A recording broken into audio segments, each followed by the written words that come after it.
And good evening, ladies and gentlemen, and welcome over to Whitey Smith Stadium, all the way on the other side of town of Rogers, where we have our final football game of the year. My name is Darren. With me for the first time this year, I might add, is the Honorable Coach Tom Olson. Also with us on the mic tonight, sitting to his left and getting ready to go dance and cap it tomorrow, is Sydney Gaffney, one of my favorite humans on the planet.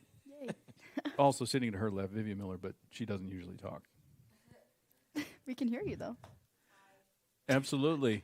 Absolutely. So here we are. We just wrapped up senior night festivities for Rogers on an absolutely beautiful night for football, Coach. And here we go. The old adage, Coach, you throw out the records when it comes to a rivalry game. And is that what we have in store for us tonight? That's what we have, is the rivalry is throw everything away. Because, there have been instances where teams have practiced something all year long just to save it for their rival, and then things can get kind of really, really goofy.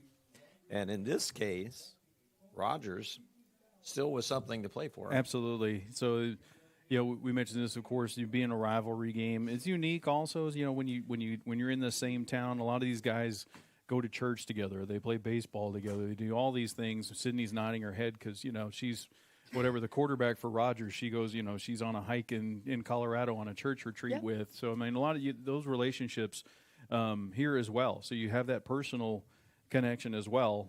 All that aside, Coach, the task in front of our War Eagles tonight is tall. This is a great Rogers football team, one of the best they've had around here in a long time. And one of the most high-scoring groups of kids I can ever remember.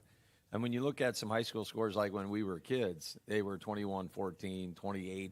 Those are big scores. And here it's, 84 against Sheridan, Rogers scores, 52 against Northside, 56 against Fayetteville, and then 70 against West, 70 against Springdale. So so they were held, and if we were there was a camera on me, you'd see the held in quotation marks to 28 by Bentonville and to 42 by Harbor, to bring down their season average to 54.4 points a game. They were averaging 60 points a game prior to the Bentonville game. And so certainly they're led by explosive athletes on that side of the ball. It starts with the quarterback, Jeff Regan.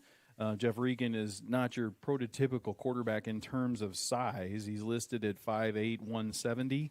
He is incredibly hard to tackle, can really, really run, distributes the ball well. He's going to Air Force to play, and he's literally just one of the kind of unstoppable forces that makes this Mountie team go. Yeah, and no doubt, and does something that you cannot simulate in practice. And there's some things in sports that we can walk through and we can do this, but his ability to make plays and to be creative is just something that we can't simulate on the east side of town in practice. So it's going to be a big task. So, tonight. I mean, imagine, we've got a guy in Camden Isbell, right, that's really hard to tackle. He's small. So now put a few inches and a few pounds on Camden Isbell and then put him back there and make him a quality passer. And that's kind of what Jeff is. Regan is probably the best running back in the conference, and he plays quarterback position. So it's very difficult. Talent also, a young man by the name of Braxton Lindsay, who – 5 years ago was ranked as the number one recruit in America by one service.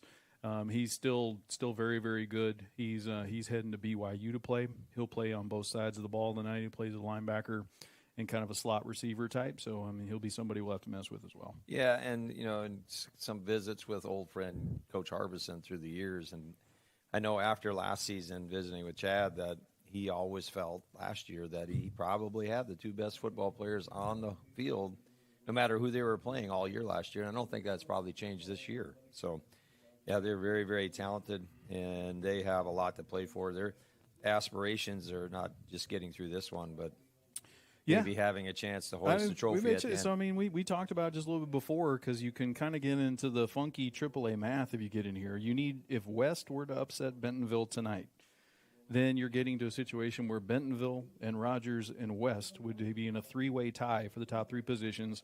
Rogers beats West, West beats Bentonville, Bentonville beats Rogers, and then you get down to, like I say, AAA points, which is all scoring margin and not the way we'd like to decide things, but that's what it is. And, that gets complicated even for an old guy like me that's been through it before. But it should be the point spread between the three. Right. And it can get more complicated than that. And we've been through that in basketball many times when, there have been times we missed a seed or even missed the playoffs by a free throw. And that's hard to swallow. I think it was 2 years ago. I think you were trying to beat Northside by 10 or something like Yeah. that because well, by the way, we can't make it that easy, Coach, because Right. there's a cap on it too. Right. Because Rogers beat West 70-42, but those 28 points don't count. You Right. only get up to like 14 after that. That's you know, what we're and thinking. they do yeah. that, of course, to limit people running up the score intentionally, just Right. trying to get those AAA points. But that's the scenario there. So much to play for. And on the top of the conference, we mentioned a good one that's going on. That one looks like it's at West. Bentonville against West. And, again, two teams over there that only have one loss in the conference between them. Right. That one's going to be really, really good as well. But here are our War Eagles. We've got our boys coming in here. The last game these seniors are ever going to play, Coach. And certainly we appreciate all they have done for us. And they're going to come in here fighting, trying to make a mess of this for Rogers. Yeah, and no doubt, and a unique system throughout the year, and they're too tight, veer, whatever we call it. The double wing tee, I think, is what we're going with.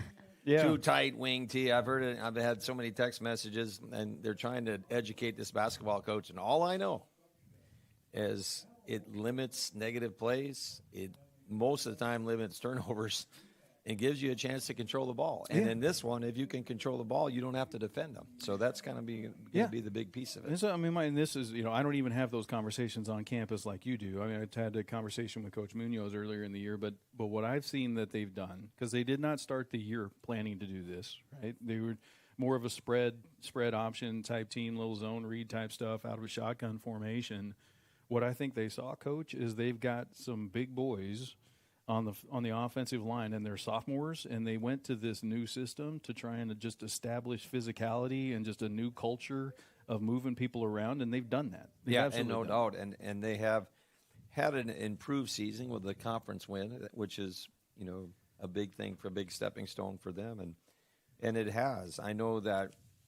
The limited football experience I have, obviously football is a game of physicality, and you need to kind of have that mentality going in, and that system kind of gives them a chance.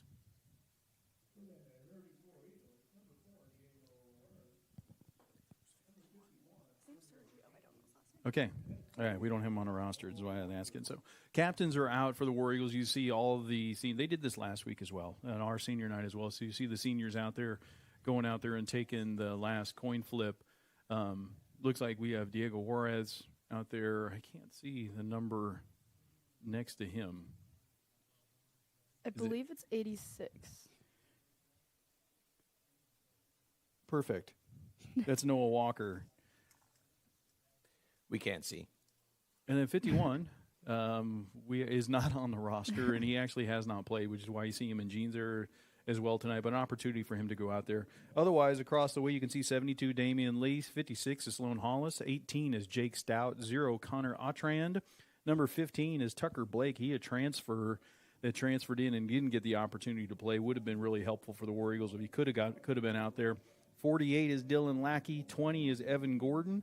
And big number 74 you see out there is Keola Arizmendi. Those are all the captains taking the coin toss for the War Eagles here in this one. We are getting pretty close to them opening the door with the train on it. They're running their hype video in the south end zone here as well, and we are getting close to football. What I did not do, Coach Olson, is pay attention to who actually won the coin flip.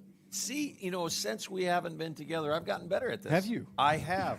And I even know that we won the flip, and we chose to receive. Absolutely, we did. Yes, For we sure. did. And now I think I'm 2 for the season, which was much better than we were years ago, Gaff. I'm just saying.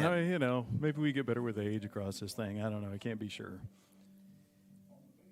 We mentioned it is an absolutely gorgeous night over here, and we were just overlooking outside of the back of the press box here, and much like we've got at Heritage, just absolutely gorgeous facilities to come here and have these kids do work. It's just a great night to be out here tonight, and a good crowd, especially on the Mountie side.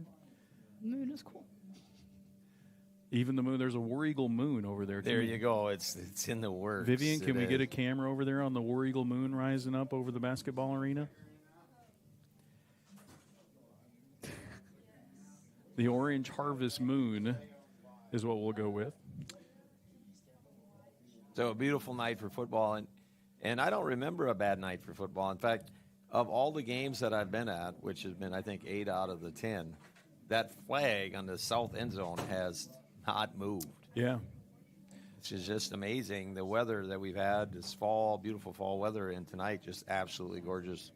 And like I say every week, if you're listening to us two clowns do this game, you need to turn your computer off and come out here and enjoy the beautiful weather and watch the game. So I'm disappointed in the shot of the War Eagle moon. It didn't really do it justice. We're going to have to we maybe recommend everybody else they look outside and look to their east. Gorgeous orange moon, pretty full moon coming up over the horizon just now. We are getting really close to opening those doors, and the final conference football game of the night. Harbor and Fayetteville playing tonight. They do.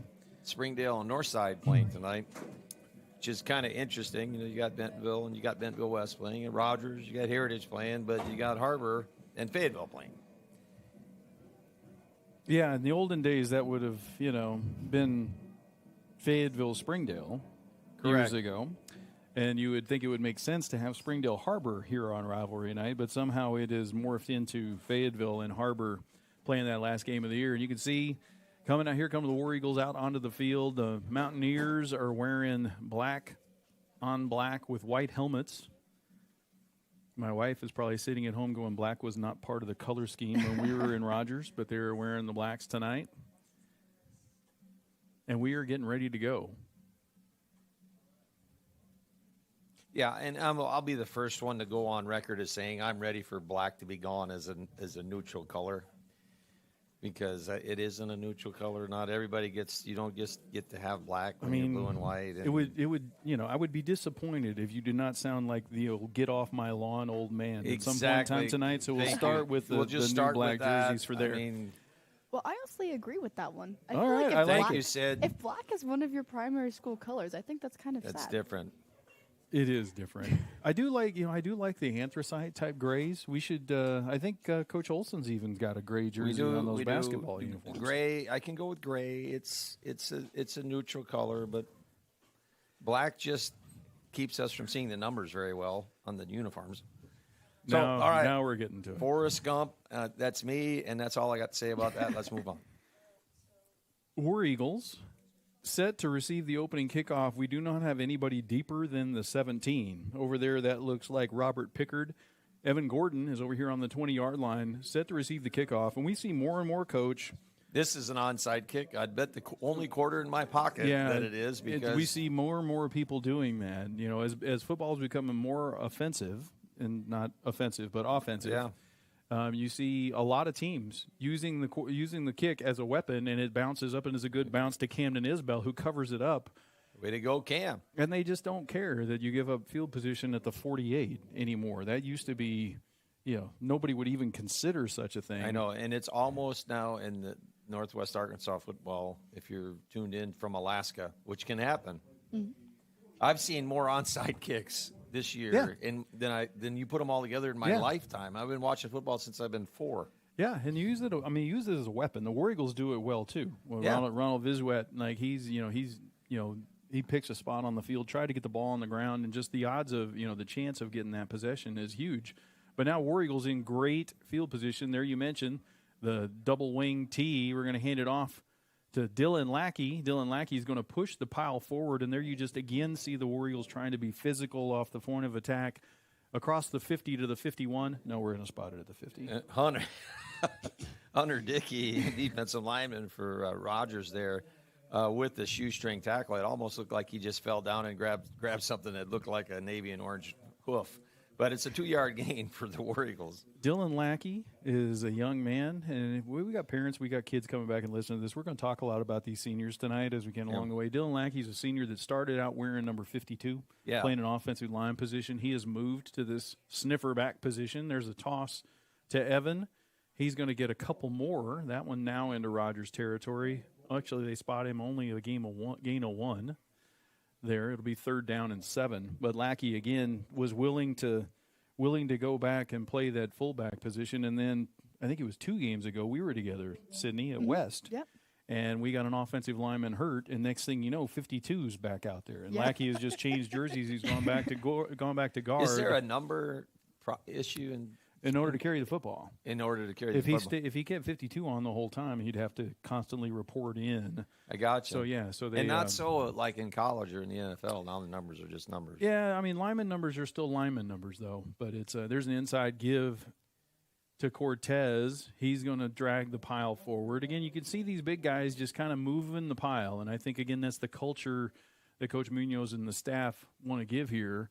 If this one's a gain of about 3, it is 4th down and 4, and I think you will totally expect to see the War Eagles go for it here.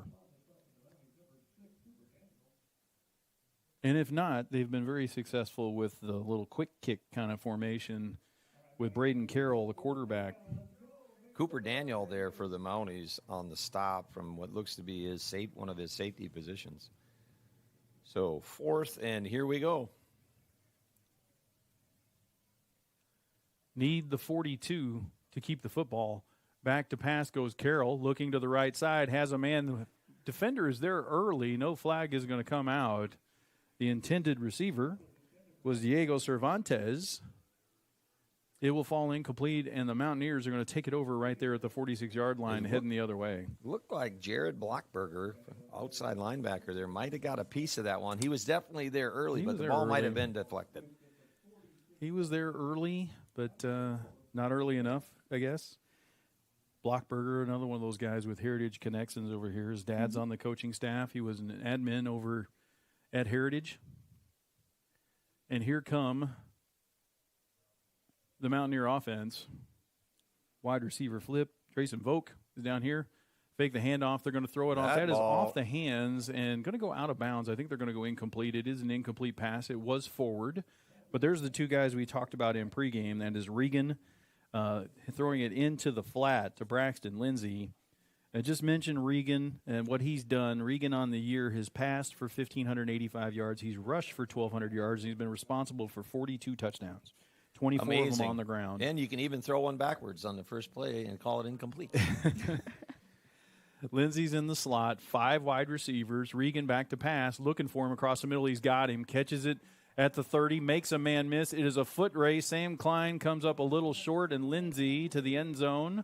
Pauses just to let everybody watch him, and then sticks the ball across the end zone for a touchdown. So there those 2 guys are. We mentioned the 2 Division I's that are heading to play football. The other next year, a big play for Rogers, and they're on the board early.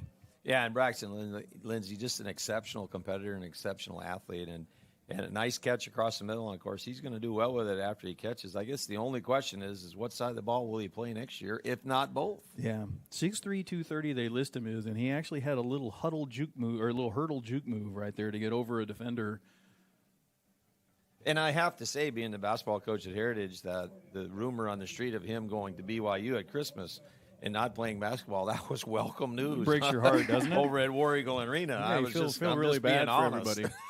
Yeah, Yeah, he's one of these guys that you really can't. You can see. I can see it better on the basketball court than you can here. Just again, the 6'2", 230, but the kind of feet he's got. Yeah, he's got tremendously quick feet, very agile. You saw it right there, and a quick 7-0 for the Mounties. And they'll get it again and again, as you mentioned. We would expect them to try and maintain possession of the football and go with another onside kick here. No doubt. And I think if you're Chad Harbison and the Rogers Mountaineers, you're trying to get to that 35 mark as quick as possible, secure a victory, and get as many people out of this one as you possibly can, and get your 2 weeks, get yourself ready to maybe win a state championship, which I was trying to think, maybe Gaff, has the city of Rogers ever won a state football championship? Yeah, ever, yes. When? I don't know the answer to that, but I mean, did Granddad win one? There were state champions, but you got to go back decades. So Yeah. we actually, when the year before Sydney was born, we went to Little Rock when that Mountie team, led by Ronnie Peacock, played Southside at War Memorial Stadium for the state championship. and that one's going to be covered up there as well. Another onside kick attempt. Who got that one? It is actually Marcus Watkins going to pick that one up. So great field position again for the War Eagles. So that was 06. They got beat by Southside in the championship. And then the other one that everybody is considers famous was the undefeated regular season of 1978 with Kim Dameron. But did they win? No, they did not. So you have to go back before that. Even farther than that. Yes. Yeah, it's been a long time. It's been a long time. The only state basketball championship that I can come up with is 1957. Yeah, I believe that. 56. I think that guy just got put in the Hall of Fame, actually, one of the guys from that team. There's a toss to Cortez over the left side. He's going to be wrapped up and brought down after a gain of 2. 4 twos is not enough, but it is positive yardage, and you stay on schedule in good shape for second down. Hunter Dickey for the Mounties there on the stop. That's his second tackle, but still a couple-yard gain.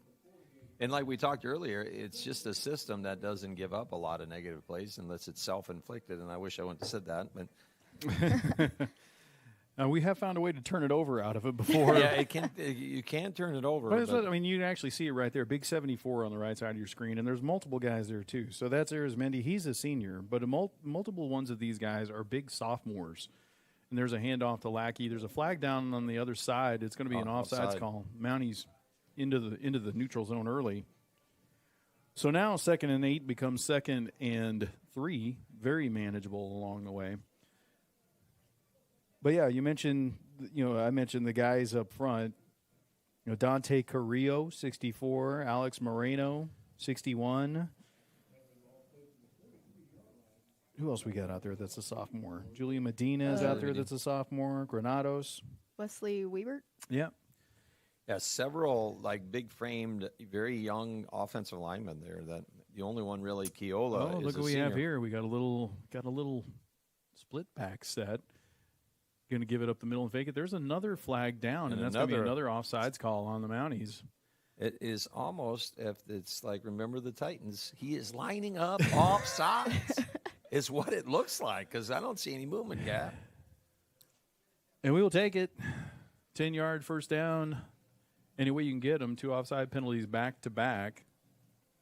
War Eagles keep the football in good shape. Again, the onside kick recovery. We are at the 38-yard line of the Mounties, approaching the 8-minute mark here of the first quarter.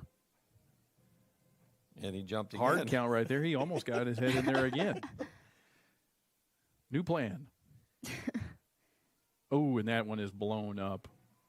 That looks like that might be 14. It is. That's Lindsay. Read that one. Got a good hit in the backfield there, Coach. Yeah, he's an explosive kid. We talked about that. And, and like we talked on the basketball floor, and it's not just athleticism on the basketball floor. He's a good player. I mean, he can shoot the ball and attack the basket and do a lot of good things. So he's playing there at left defensive end. And, on this field, it looks a little like T.J. Watts out there. Well, so you mentioned when you're not playing Braxton Lindsay, you don't block that guy because you're supposed to be going off tackle on the left side there, which is you should not be able to catch Jaden Cortez. Lindsay had other ideas. Motion man is Gordon. They're going to throw it to him, and he's got it in space. See if he can make a move. Runs through a guy, goes all the way down to the 32-yard line. He is forced out of bounds, it looks like by Jagger Blockberger again. Going to be 3rd down and about 3, however. And nice swing pass, and they used the aggressiveness of Lindsay to take him right out of that one. So they kind of threw the ball back where he came from and kind of kept him out of the play. So, as they say on Sunday, beautiful play design, whatever that means. Yeah. That's what that was. It was a beautiful play design. Yeah. Well executed. Evan Gordon has been the primary ball carrier for us this year. He's physical running back. He's had a good year, and he's back. Yes. He is a junior. Actually, no, I'm sorry. Evan is a senior. Right, Sydney? Yes, Evan's he is a senior. Yeah. Evan's senior, yes. Yeah. Bentonville West already tied at 7. With 5:15 left to go in the first quarter. 7 all there, Sid? Yep. Defense optional in Bentonville tonight.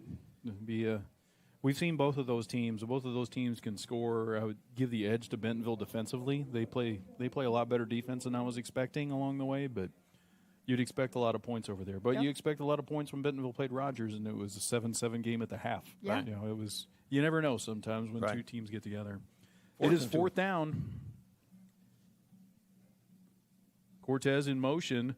Carroll's going to take it over the left side. He's going to have it. Going to hit hard at the 25-yard line and push back, but it is enough for a War Eagle first down. Braden Carroll, the quarterback, on the keeper. So a really nice play design. I didn't really mean to say Once it again. that way, but once again. But I mean, Carroll spins out of there and had some space and made a nice play up to the 25-yard line. Another first down for the War Eagles, and they're just a first down away from being in the red zone. And there's multiple methods to the madness of playing offense this way. You keeping the ball away from the Mounties while you're doing this. You've approached 5 minutes now. There's a toss to Gordon. Gordon again hits the guy, runs forward for a couple more. That's a gain of about 3. Methodically matriculating the ball down the field, whatever that means. Well, and from a tactical standpoint, it can wear on you psychologically if you're the opponent. You know, this is, my mentor for years in my coaching career was Coach Marty Barnes, and we were a methodical basketball team, and it is a psychological thing when all you do is play defense all night long. Yeah, you feel like you have to score immediately when you get it. Yeah, you've and been over there so long. Yeah. Gordon, a little toss to him. He's going to be hit at the line of scrimmage and fight forward again. It's going to be a gain of 2, going to be 3rd down and 5. And clock will be under 4 minutes when we snap the next one. Right, and here you go. 2 downs here to get just under 5 yards. I mean, I can actually see a field goal attempt here if you don't get anything on this one. You've got a quality kicker. Yeah. And I'd love to get some points on the board, trim this one to 7-3. But we'll see. I mean, I think this down dictates it, I guess is what I'm saying. If you get 3 on this down, you're going to try and go for it.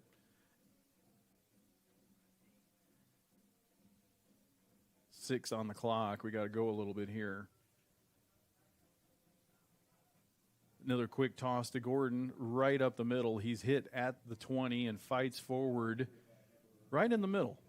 Coach, we're going to have around the 18. We got 4th and 3, or you'd have what would be a 35-yard attempt for Ronald Visuet, and there is no movement on that War Eagle sideline. So if there's a field goal coming, it's be coming off of a timeout. Yeah, and not heading there I now. don't, just a tendency of Coach Munoz here is to let this one run all the way down and then call timeout. But I mean, they're in play calling mode in the huddle, so 13 on the play clock. we have seen the Mounties be kind enough to jump offside a couple times if we hard count, and we did try that.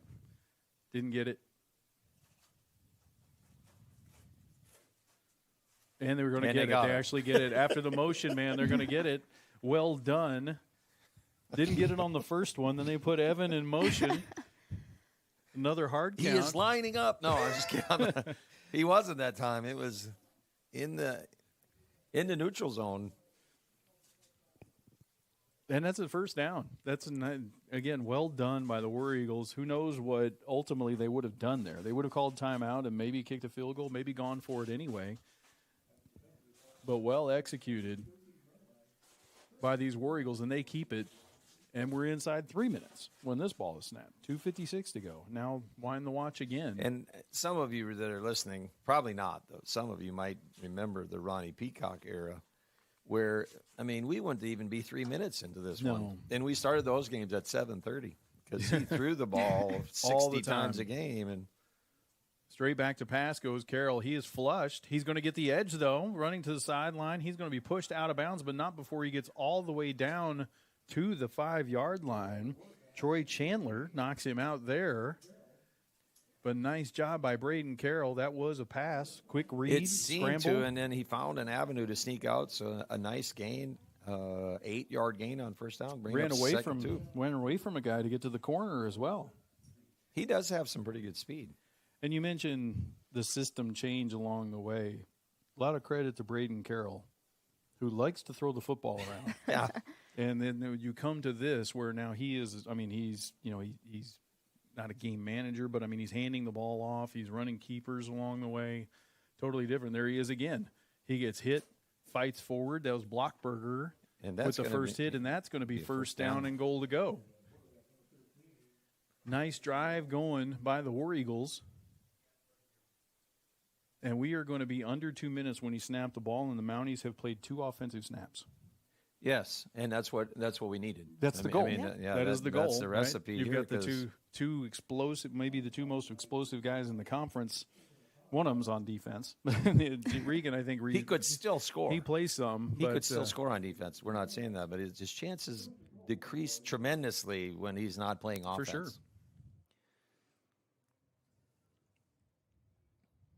Play clock to 5. There's a give to Gordon. Gordon's going to fall forward. Maybe just a yard. They're going to spot it at the 2, maybe the 2.5. Second down and goal. Ball's just outside of the 3. And this is, as I'm just walking around, just scanning the Rogers crowd here, who was all fired up and ready to celebrate it. This guy's got his hand on his chin over here. Like, everybody's quiet. I mean, this kind of offense just totally takes you out of it. The student section is doing anything but watching the game right now. I mean, of course. There you go. Now they're asking. They actually just right on cue. They ask the student or ask the fans to make some noise. There's a toss to Gordon. That was going to be a throwback. And they do. They get it back to Carroll. I don't know how we couldn't have had somebody down. We lose 3 on the play. So that was a new wrinkle we hadn't seen before. I bet it looked a lot better on Tuesday and Wednesday. Yeah, I'm going to ask my good friend, old Coach Pearson, on that one when I see him on Monday. It's the Philly special. It was great play design. It just kind of, it got blown up a little bit. Play design is going to be the word of the night. Play design. There's 9 on the shot clock. I mean, on the play clock. Yeah, we're going to call. We're going to take a timeout. Again, this is kind of the MO. Is we will take it down and we'll take a timeout and think about it. There are 20 seconds remaining here in the first quarter. Tell you, we will stay here and we will go to commercial after the end of this possession, which is going to end up in a War Eagle score, obviously. We are third and goal, though, however, Coach, and they've done exactly what they wanted to do on the second possession for sure. Yeah, and no doubt, and they've had some positive plays. However, the last play was a little catastrophic. They were down there 2nd and 3 and ended up now 3rd and goal from the 6-yard line. But again, a very, very positive drive here. A little catastrophic. It's an oxymoron. Whatever that means. I like it. I'm going to go with it. It's in the vocabulary.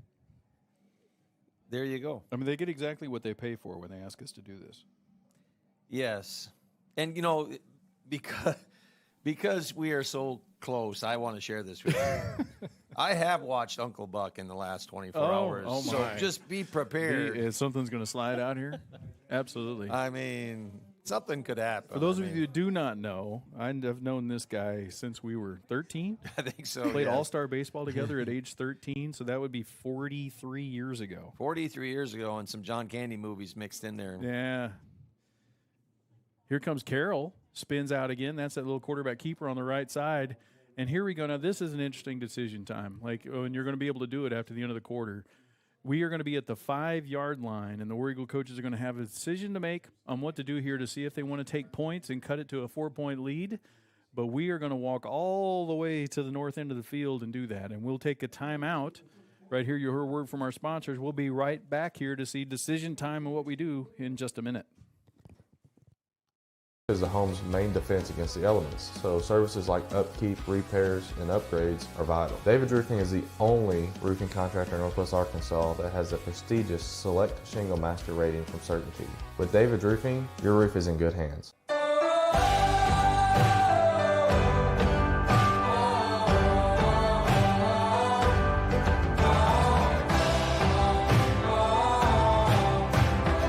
First Western has been here since 1910. We've earned our reputation not just by what we do, but by the way we do it.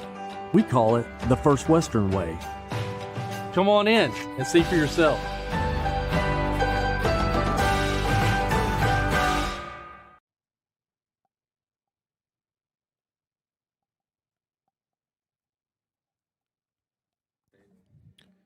We are back at Whitey Smith Stadium. And Coach Olson, we're about to see what this War Eagle coaching staff is going to do. 4th and goal from the 5 on a drive that started at the 50 and has lasted 9.5 minutes. We're going to see if we can turn it into points right Well, here. I think we use Lou Holt's strategy here. You get with your offensive coaches and you ask them what play to run. And if they all give you the same play, you run it. But if they don't, 3 of them give you a different play, you kick kick a field it. goal. This looks like the offense coming onto the field. So we're trying to tie this up. We came here to win, right, Coach? You can't win by digging a hole, so you got to go. And what do they got to lose? I mean, You may hard count again here. See if they'll. Is not. There's a toss to Gordon. He's going to have to fight his way to the end zone. He's being pushed in by that offensive line. They give it to There him. it is. Touchdown, War Eagles. Coaching staff next door loves it. He was being pushed by big 74 Arizmendi into the end zone. Thin walls next door to the coaching staff. Suffice to say, the War Eagle coaching staff is excited about that one. And just an excellent drive, Coach. exactly what you need in this one because Rogers is so explosive. I mean, so explosive.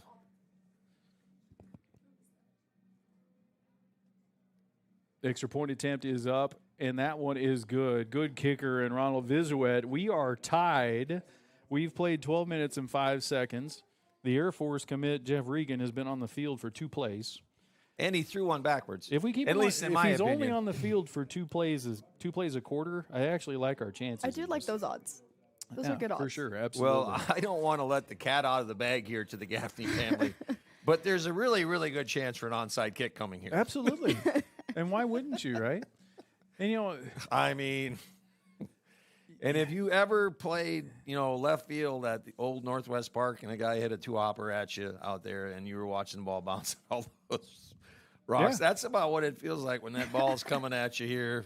The only thing is there's 11 guys ready to jump on you. So if you actually turned it into a math problem and you look at how explosive Rogers is, and they average scoring 55 points a game. So the odds of you getting the football back without a touchdown have to be better on an onside kick than kicking the ball to them. Without a doubt. Like, I think, like if you wind up stopping them defensively once or twice, like you could do the same thing here. And then I guess the question is, maybe they score easier from the 50 than they do from the 20. I don't think there's any as far as probability goes. I don't think there's any different. And this is, so there you see, like, we're not fooling the Mounties. They've got 9 people up there ready to receive this, and we'll see which way they play it. They get it on the ground, and a nice high bounce. It doesn't check up for us, though. It was over there tantalizing for Sam Klein, but it crept its way out of bounds, and the Mounties are going to have it at the 45-yard line. Braxton Lindsay was in on the hands team there, and he was the one that decided that one was too hot to handle and just let it go over his head. So, and that's one play that again, I say this every week. I did take it for what it was worth, but why don't you just hit a line shot at one of them and hope it hits them? Well, and I mean, if that not, was kind of what what that was, and it was angled a little bit too much towards the sideline. One of the things they do is they try and make it deceptive which direction they're going, which adds a degree of difficulty for your kicker. No doubt. For sure.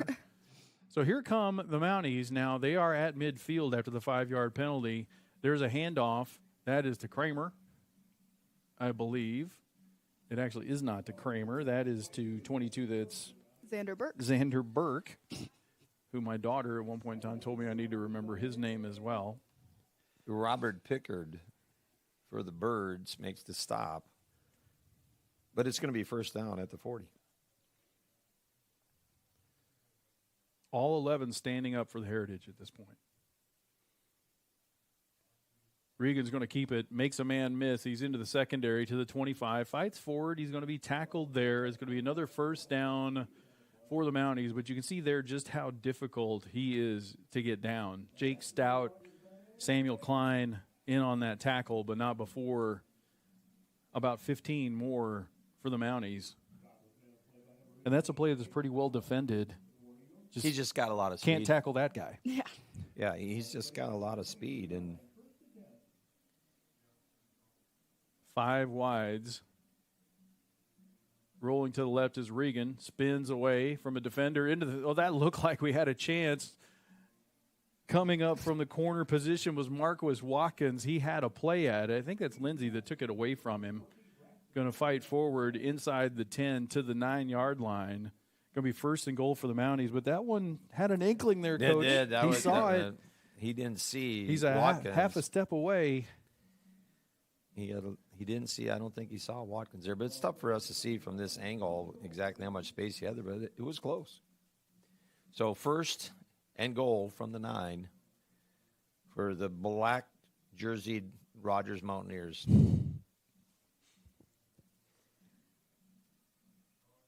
Inside give, bounces it outside, breaks a tackle.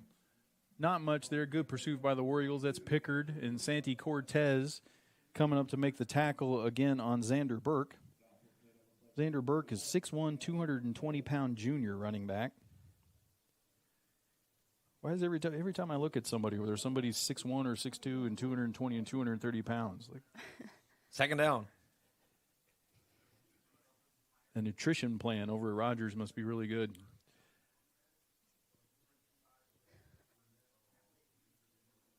Regan takes the snap. That's a quarterback sweep all the way, looking wide. It could have been a holding call, and I do think they got it. I did. He's going to be tackled down at the 1-yard line. I actually thought they were going to get it closer to the line of scrimmage. They threw it closer to the goal line, but there is a flag down in the area of what should be holding. It did look in real play like that defender was taken down as if he was almost tackled, but it was hard to see. They're walking in the Eagle direction, so there you have it. It is a hold. Spot of the foul, which actually isn't going to – it's the old do-over, Coach, like we used to have in the backyard when we couldn't get along. Exactly. Decide, yeah, and nobody could play 1, 2, 3, shoot. So basically it's a 10-yard penalty, scissors. 10-yard penalty from about 10 yards downfield. Ball is at the 12. It is second down and goal to go.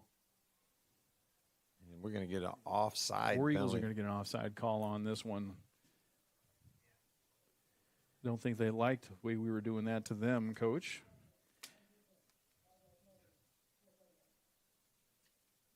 Any way you cut it, though, it's been a really, really momentous first third of the game for Heritage. Absolutely. To be in this kind of tempo, and even with Rogers moving the ball, it's been disjointed and very arrhythmical. Play action fake, now reverse, and there is nobody in your picture. Looking for somebody to block. In to score the touchdown is Aiden Eikenberry. Good play design. Nice play design by Coach Harbison. They actually play faked out of it, and then everybody expects Jeff Regan to carry the football, and then Eikenberry came around on the reverse, and there was nothing but green turf in front of him on the way there, and the Mounties are back on the board. Extra point pending.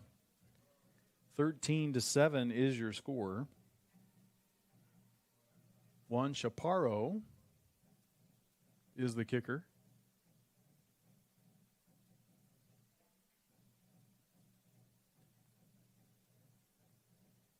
It is up and good. 9:14 to go in this one. War Eagles are going to get it back. They're going to be down a possession. Rogers 14, War Eagles 7. We'll take a quick break. We'll be back right after this. Is the home's main defense against the elements, so services like upkeep, repairs, and upgrades are vital. David's Roofing is the only roofing contractor in Northwest Arkansas that has a prestigious Select Shingle Master rating from Certainty. With David's Roofing, your roof is in good hands.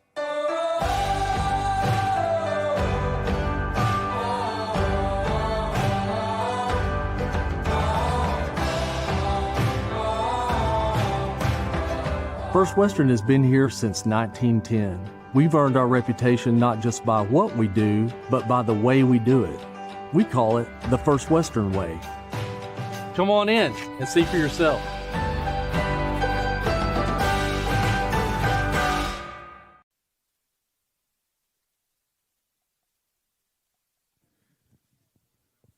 Welcome back. Whitey Smith Stadium. War Eagles are set to receive.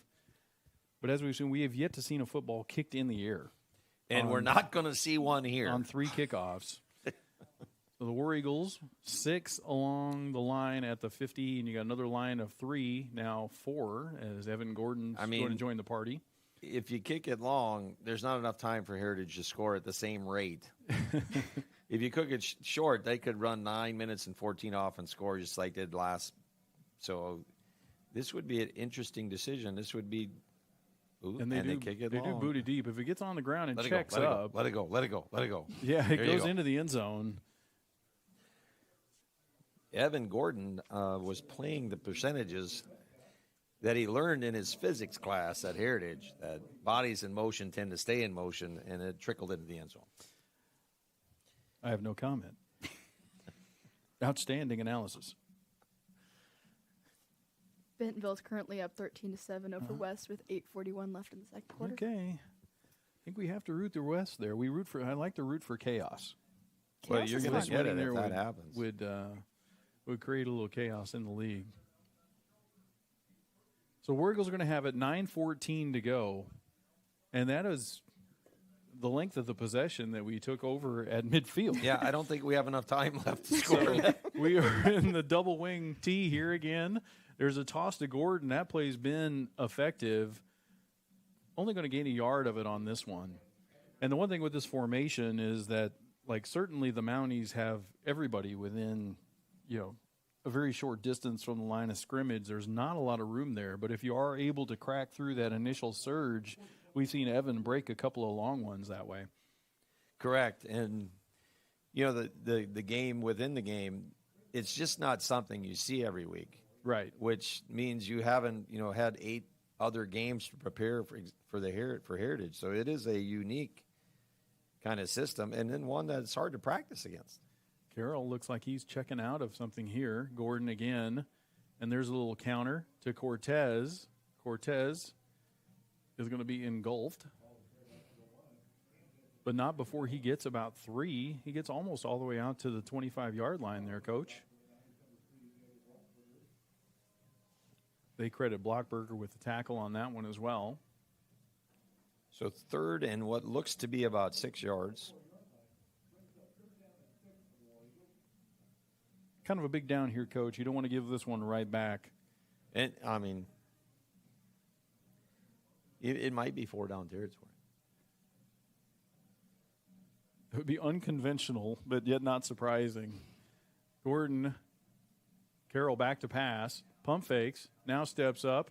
He's going to be chased and hit, drives forward, not going to be able to get there. He's going to gain a couple across the 25 to the 26 before he is knocked down. A little shenanigans after the play. We got a man down for the Mountaineers. Called for the trainer. We got a man face down on the turf, which you don't like to see. Like you mentioned, there's multiple things that they want to accomplish in this one. Winning the game is first. They also want to make sure they don't get anybody hurt as they enter into the playoffs. I did not catch the number of the young man that's down. And not to harp on something, but it's just really hard to see those numbers on those black jerseys. I've heard something about that. He's up on a knee already, which is a good sign.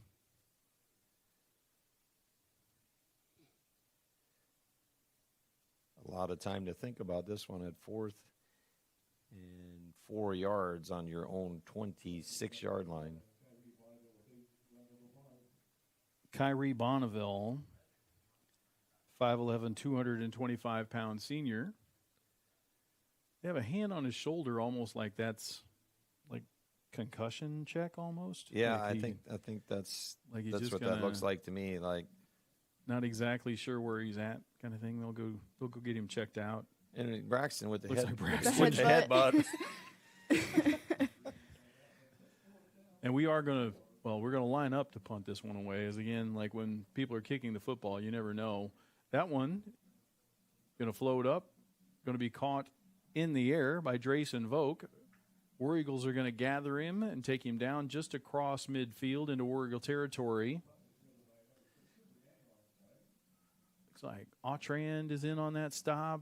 Cortez is in on that stop. Maybe even Sam Klein got a piece of that tackle. Santi Cortez, whole bunch of people gathered him at midfield.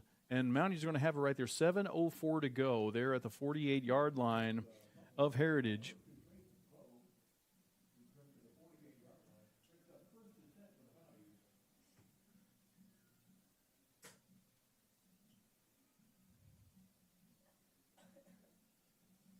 Moving from left to right. Now taking the snap right now is going to be Lindsay, it looks like.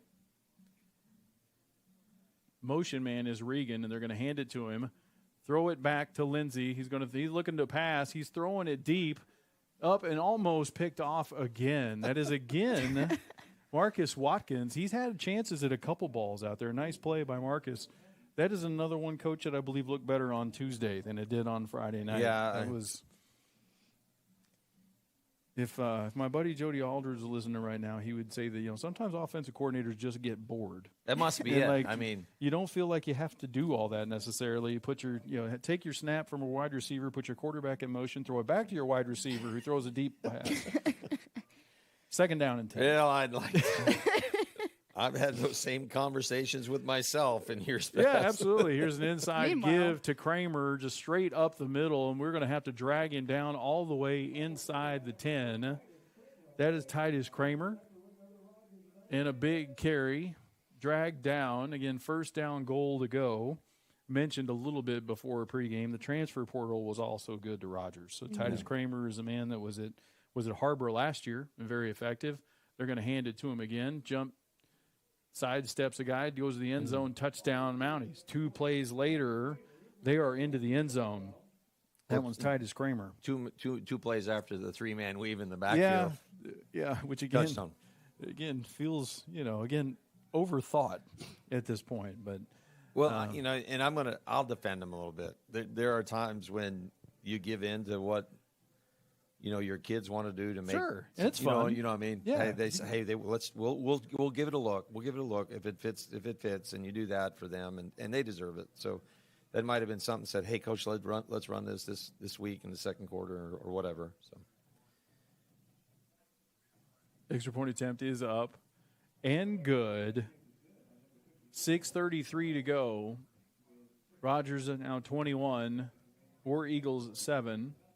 Set to kick it to us again, and a big possession right here. Obviously, we've seen, and this is not a surprise, Coach. We know how explosive the Mounties are offensively. They have very little time of possession. They have 3 touchdowns on the board. yes, and they better be ready to field an onside kick. I've heard that somewhere before.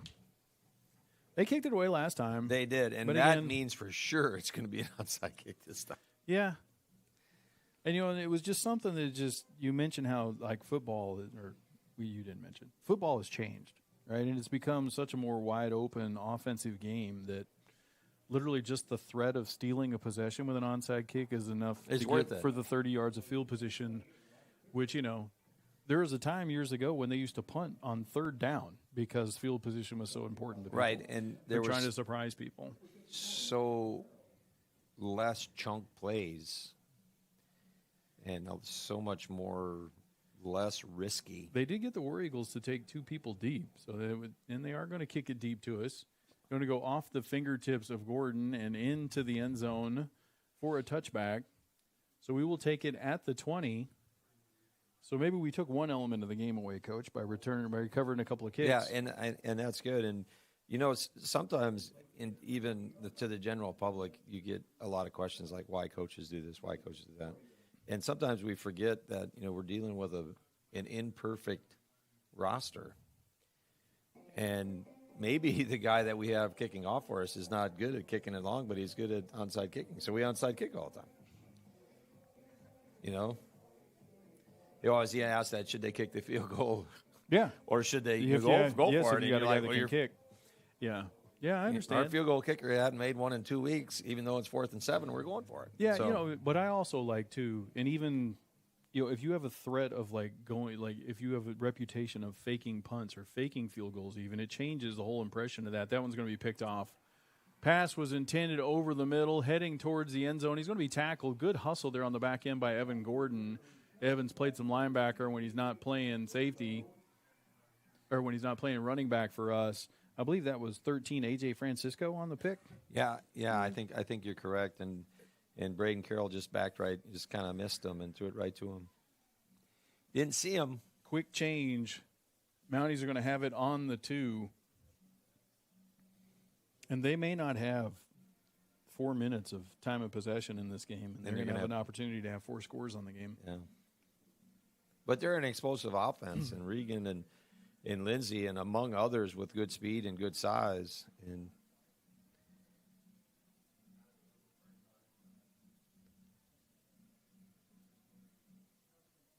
Inside give to the goal line and in for the touchdown. I actually think that was a new back. Maybe that's Cohen Chalmers. Was that 20? Well, they were pretty happy for him, whoever scored. I think that's 20. Or is that 21? That's 21. Braxton Holland. I don't want to keep going there, but it's just kind of hard to see the numbers. I've heard that somewhere before. But you can tell, I mean, honestly, you mentioned it from the reaction of the Mounties. It's somebody that's not used to doing that. Right. You know, They it's were like really it's- excited to yeah, get him really in. excited to get him in the end And zone. Regan was right on his hip, pushing him in the end zone. So that was maybe a score for a guy that doesn't normally score. But anyway, you cut it as And 27. Holland is a senior. He's a 5'9", 180-pound tight end. And I think he just went in to play guard on the extra point. The extra point attempt is up and good. 6:20 to go now. Mounties 28, War Eagle 7. And it can happen just that fast around here, Coach. Well, I mean, and we mentioned it before the game. I mean, you're playing against a team that's averaging 54.44 points per game.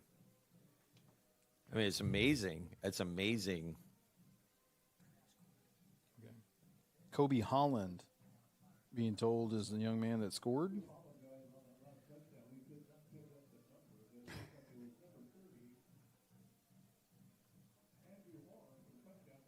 Andrew Horn. They're 230s. So Andrew Horn, that would make sense, as a 5'11", 170-pound senior. The public address announcers next to us, too, also could not pick up the number, Coach. So you were in good company. But there you have it. Eagles again with two people deep. When I say deep, they're back at the 19-yard line. We'll see what the Mounties do. As you mentioned, it is a race to 35 in terms of trying to get that running clock in the second half, and they are going to try and get the onside kick. That one didn't go 10 yards. It looked like they got a hand on it. I thought they batted it forward here at the 49, Coach, but they're going to give it to them. And it looks like the kicker is the one that recovered it. Vivian, if we can get a replay on that one back in there, I'd like to see. Maybe he whiffed on it. It looked like there was contact, and they're talking about it at midfield. Okay. Our crack staff with his broadcast crew is working on it. That's Vivian Miller, our producer. They are going to give it to Rogers regardless of the replay, and it's going to be 1st and 10. That doesn't mean I might not be right, though, if I can still be right. Yeah, unfortunately, important. instant replay does not apply to high school football. So Rogers is going to have it at the War Eagle 49-yard line. They're going to take it there. 5 wide receivers spread out. Jeff Regan stands back in the quarterback position. Looking right, looking deep, has a man off the fingertips and incomplete. Robert Pickard deflects it. Flag on the play. There's a penalty gonna be a marker down hole. in the backfield. I don't want to go that direction, but it has happened in past sporting events where there was something missed and then something happened afterwards. And all of a sudden, on a 3-step drop, we get a hold. So you're not saying I'm not saying You're one, just saying. I'm just saying that in other instances, things have happened. in case we might have missed this one, there might in have been areas a quick that hold. it could have been, and now it. So anyway, 1st and 20. 1st and 20 it is. Mountaineers moving left to right. Fake the handoff, get it out to the receiver. On the screen, it looks like that's Eikenberry. He goes across the 50 into War Eagle territory. It basically gets the 10 back. Thrown out of bounds. Marcus Watkins was over there. Also, it looked like Edwin Reyes, 19, was over there on that tackle as well. 2nd down and 10 to go.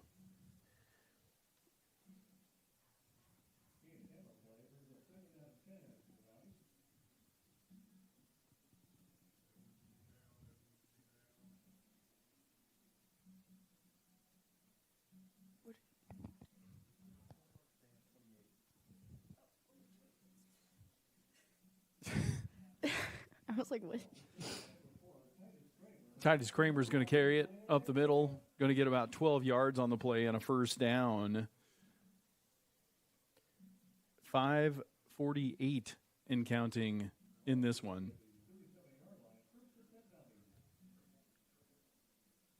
3 wide receivers to this side. Kramer's going to go in motion. He's by himself over on the left. That spreads the field so they can get it to Braxton Lindsay in the middle. He spins, jumps, makes a man miss, runs towards the goal line. Touchdown, Braxton Lindsay. His second of the day. Very similar. Across the middle, made a man miss, hurdled a young man. I thought Sid said you couldn't hurdle people in football. Maybe it wasn't a hurdle so much as A slight hop over. very athletic play by the young man heading to BYU. Had several offers on the table, including right down here in Fayetteville. Chose to go to BYU. They will be happy to get him. As we were talking before, the question is where he plays out there. He's got kind of the body type. Like you and I think, kind of agreement. He might be on play that outside linebacker rush end type role when he goes out there. He has really good feet and like a tremendous motor. Right. You know, he's an aggressive kid by nature, and not that he couldn't play tight end either, because he could. He was they'll find a way to recruited use on him. both sides of the ball, so Yeah. it's going to be a fun adventure to see what they do with him next year. And what's interesting to watch, as you see a young man like that, as I mentioned, was the number 1 recruit in America at one point in time, as a quarterback, by the way. Yeah. When he was going into Elmwood, I believe. And a lot of times those kids have a tendency not to play hard every down, Coach. But even you see him on the basketball floor, you see him out here. Like, again, he has a motor that does not stop. Plays hard, plays aggressive. That'll bode him well. Yeah, and there's no doubt. And that, normally the stop after high school really starts with answering the question of will that player compete, and will that player break through the wall, so to speak. And he answers that question, no doubt. There's no lack of competitive spirit, if you want to say it professionally, when it comes to Braxton Lindsay. Yeah, and I think that's a way to put it, too. Because, I mean, the way I'm talking about, like sometimes people are good enough, they get bored out there, and so it almost looks like they're going through the motions at time. It seems like he enjoys hitting people. He enjoys the contact. It's good. It's good to have those guys. There's another onside kick attempt. That's going to be on the ground. No and idea. I don't know that anybody knows who has it. The War Eagles are looking around. There has not been a call. There's a young man hurt for Rogers. It would be hard. I don't know what this discussion would be, because this one was clearly across the 50. Yeah, I just there's just so much traffic there for us to see, and they kick the ball right down the middle of the field, right at the Mountie head, and there's just a scrum for it, and we're waiting. No, they're giving it to Rogers. So, again, you mentioned the confusion. The public address announcers next to us just said the onside kick was recovered by the War Eagles. And within 2 seconds, the officials pointed in the Mounties' direction. Figured it out. We got a replay. Oh, thank you. Yeah, and so, like, even in here, like, I don't even know where the football is. So if you let that run again, Vivian, and you look around here, I don't know who got the recovery. Maybe right there you see 10 coming in and going for it. But you look for us, like Cortez and Marcus Watkins, they don't know where the football is at that point. I don't know where it is, and I still don't know who got it. And no one would tell if the ball was touched before the 50. They give it to Rogers. I think Coach Munoz is asking the question about whether it went 10 yards or not. That one clearly I thought went beyond. I thought the other one was touched early. They didn't ask me, but there's a handoff over the right side. Kramer, he's going to be hit and knocked down. Looked like maybe coming up from a safety position. Is that Sam Klein? It is. Going to be a gain of 6 on the play. 2nd down and 4. 5 minutes to go in this one. Certainly plenty of time for this Rogers offense. And a first quarter, or actually 1 minute into the second quarter, it's a 7-7 game. Yeah, now it's 35 and you look to up 7. and they have 35 Well, with we the ball. knew that. I mean, if you have a score on your schedule that says 84, It's hard to score 84 points when you have a running And clock. that's 12 touchdowns, yeah. Yeah. I mean, I'm not real good at math, but that's like 3 a quarter. Yeah. And again, like once the clock starts running in the second half, you got subs in the game, you get the clock running. Like it's really hard to do. You know, we mentioned the yardage numbers and the touchdown numbers that Regan has put up. Like he hasn't thrown for 3,000 yards. You know, like because they score so fast that it's he's not out there necessarily in the fourth quarter all the time.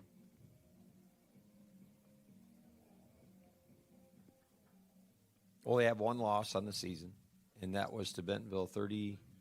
31-28. And the ball was in the end zone, hit the hands of Braxton Lindsay as he was being hit. I'm not trying to indicate that he dropped the ball. Yeah. It was kind of a Hail Mary type play. It was a fourth down situation. Fourth down, they had a chance to try and kick to tie. It went They're for running it. out of time. Yeah. And I mean, but you throw the ball in the direction of your guy that's going to BYU, and if he happens to come down with it, you're undefeated right now. And this game's for the number 1 seed, and the playoffs run through here. So that's the kind of year these Mounties have had. And we knew coming over here they were going to be motivated. And our War Eagles gave them all they wanted for 13 minutes. And then here goes Regan with a lot of space in front of him. Runs over one tackler. He's going to get hit by Gibson Ricketts. Knocked down at the 30-yard line. Will be first down for the Mountaineers. 4:38 and counting in the second quarter.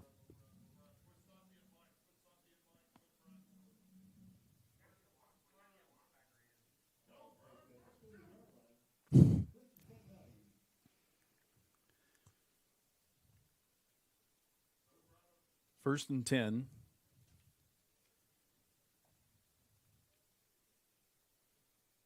This is about as slow as the Mounties go, just trying to take a little bit of time. There's a handoff up the middle, down to the 22-yard line. Reyes and Senti Cortez on the bottom there. I believe that was Xander Burke on the carry. Xander Burke. Reminder, Sydney, you have a microphone. If the old guys look like they're struggling here, everybody loves to hear from Sydney. Fakes it there. Looking towards the end zone. There's Marcus Watkins again with the deflection. That's 3 PBUs for Marcus. Actually has a little frustration right there. He wants to come down with one of those. But he's had a good day over there on the edge. Sophomore. Yep.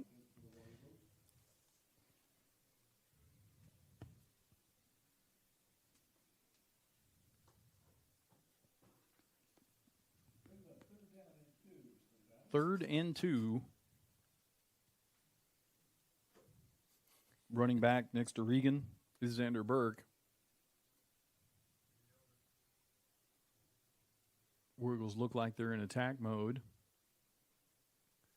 Man in motion. Back to pass is Regan. Towards the corner. Up. High pointing the football and making the catch. And a nice one. That's number 8, Parker Nix. Touchdown Mounties. 41-7. Just an excellent job right there, Coach, just going up and getting the football. Hey, you had a matchup over there, as an isolation, just one-on-one, and Regan threw the ball perfectly where only his receiver could come down with it. And a great catch, great play, 41-7. Now in favor of I want to say the Royal Blue, but I can't because they have black uniforms on. You could say it. There's a little blue on their helmet.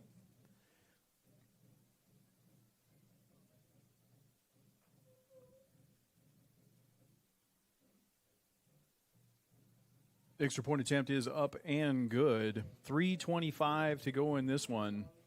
Rogers 42, War Eagles 7. And within 8 minutes, 8.5 minutes ago, we had the football and cut it to a 7-7 game, tied it up. Yeah. Was there 2 onside kicks recovered? Or 2 onside. Last 2 have been onside kicks that were recovered. They kicked it deep twice to us along the way. A pick six, not a pick six, but an interception down inside the 5.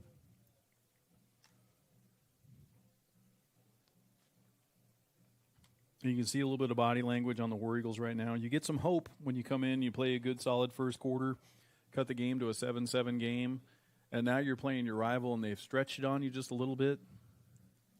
This is when you have to dig deep right here, Coach, just to keep competing and go put a drive together right here. Try and cut into this lead.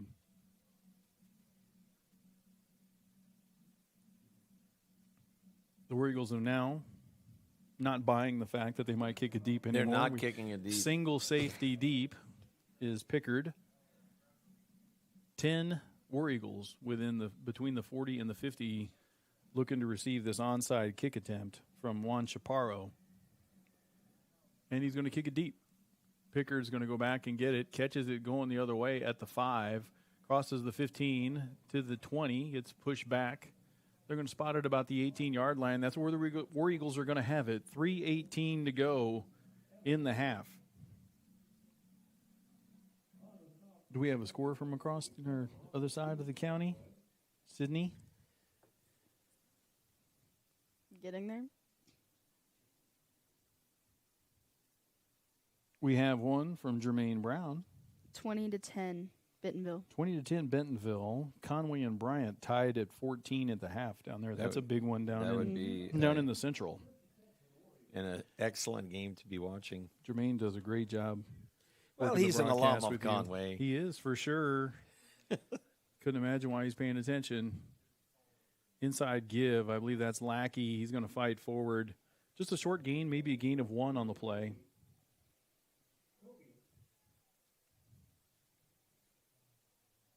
Two-score game over in Bentonville, certainly by no means over. But Bentonville currently in control.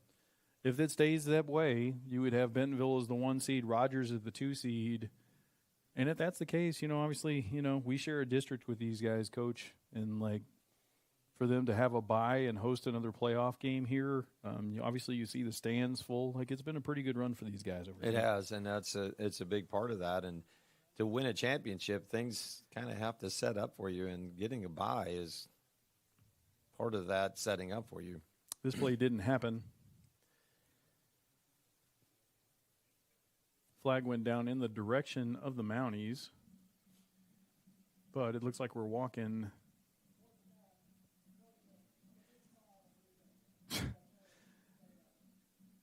Everybody was walking in the War Eagles' direction. It was an offsides call. Normally, those linesmen will give it away. They try and throw the ball and throw the flag in the direction of the line of scrimmage it's going to go. I believed him. Everybody else did not. 5-yard penalty. It is 2nd down and 4. 2:24 to go in this one, and the clock is running. This is where, obviously, this mode offense is not well suited for 2-minute drill. No. So War Eagles will have to go quickly if they're trying to get points, but they're also trying to keep the ball away from Rogers. There's a quick flip to Gordon. And you see up the middle, when defensed right, it looks like a giant rugby scrum. It does, yes. And there was just no room in there for Evan on that one. 3rd down and 3. Under 2 minutes to go now here in this opening half. Senior night here at Rogers, the band getting ready to get recognized at halftime. They did the rest of the senior performances or introductions, recognitions before the game tonight.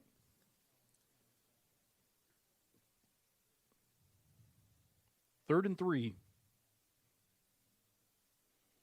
Carroll straight ahead, pushing him forward. Going to be depend on where they spot it. They're going to go ahead and stop it. I don't know if they're stopping for a measurement, if they're giving us first down yardage there. Kind of a good old-fashioned tush push right there, Coach. Brotherly shove. Brotherly shove. The brotherly shove. I mean, hey, if the Eagles can do it, the War Eagles can do it, right? Eagles are Eagles, and that's a first down. It is a first down. We're going to keep it 1:13 to go. Rogers has all 3 timeouts. Is that right? Yeah. Yes. They are not using them. I think both teams look to be content to head into the locker room at this point. Obviously, the War Eagles would be just fine if Evan Gordon breaks one over the right side right here. Correct. That was supposed to be a prediction. They handed it to Dylan Lackey. Every once in a while, those things work. We'll take a 1-yard gain from Dylan Lackey. 44 seconds to go in this one. And the defensive line there, number 99 for Rogers, is Braxton Williams, and he's just making a pile.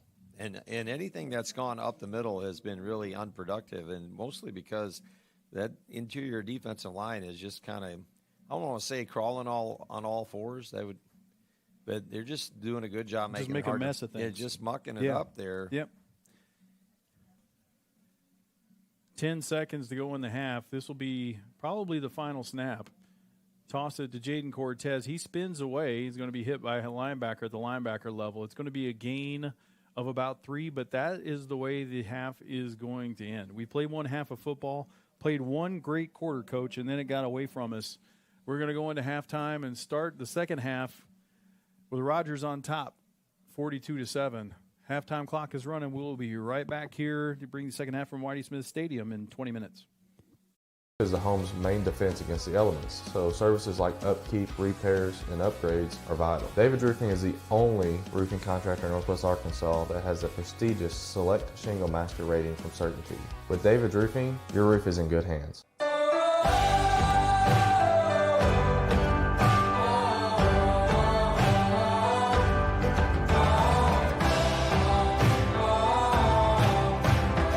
First Western has been here since 1910.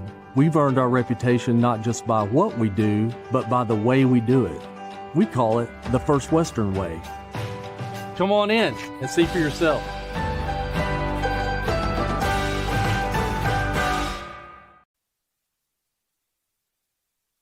Is the home's main defense against the elements, so services like upkeep, repairs, and upgrades are vital. David Roofing is the only roofing contractor in Northwest Arkansas that has the prestigious Select Shingle Master rating from Certainty. With David Roofing, your roof is in good hands.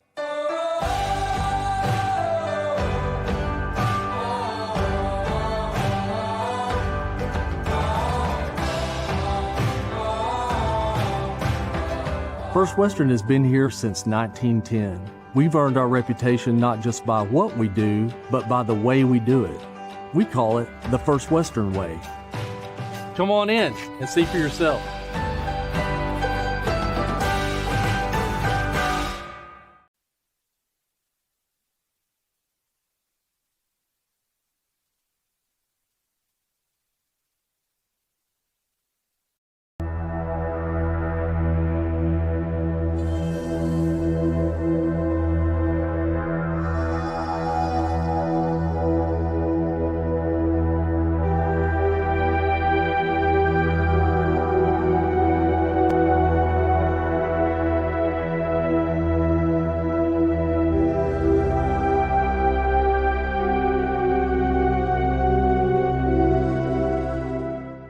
The roof is the home's main defense against the elements, so services like upkeep, repairs, and upgrades are vital. David Roofing is the only roofing contractor in Northwest Arkansas that has the prestigious Select Shingle Master rating from Certainty.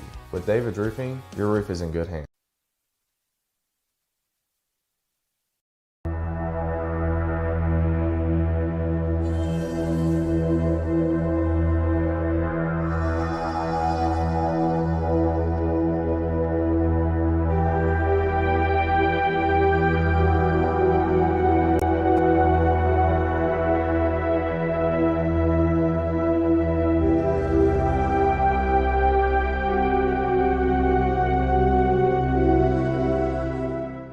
The roof is the home's main defense against the elements, so services like upkeep, repairs, and upgrades are vital. David Roofing is the only roofing contractor in Northwest Arkansas that has the prestigious Select Shingle Master rating from Certainty. With David Roofing, your roof is in good hands.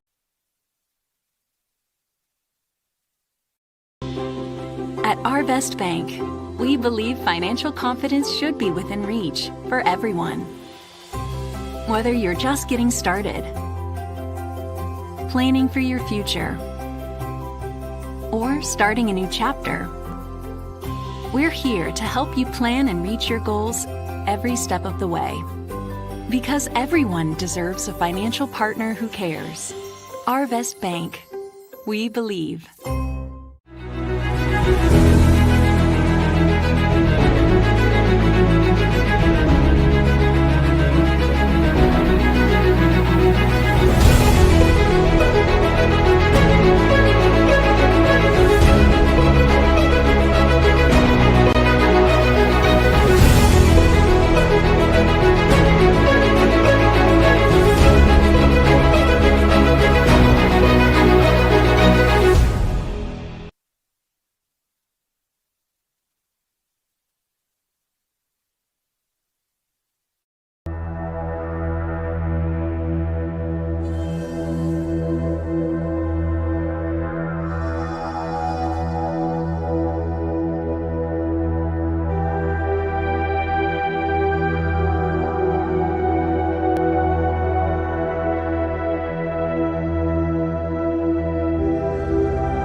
roof is the home's main defense against the elements, so services like upkeep, repairs, and upgrades are vital. David's Roofing is the only roofing contractor in Northwest Arkansas that has the prestigious Select Shingle Master rating from Certainty. With David's Roofing, your roof is in good hands.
roof is the home's main defense against the elements, so services like upkeep, repairs, and upgrades are vital. David Roofing is the only roofing contractor in Northwest Arkansas that has the prestigious Select Shingle Master rating from Certainty. With David Roofing, your roof is in good hands.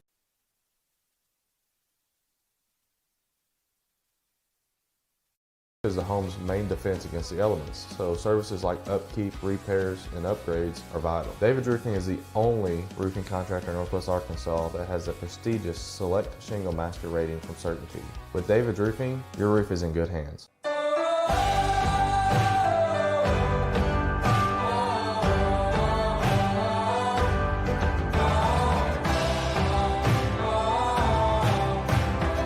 First Western has been here since 1910. We've earned our reputation not just by what we do, but by the way we do it. We call it the First Western way. Come on in and see for yourself.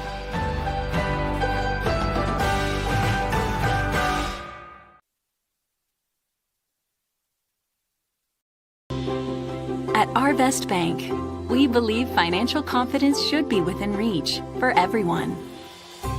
Whether you're just getting started, planning for your future, or starting a new chapter, we're here to help you plan and reach your goals every step of the way.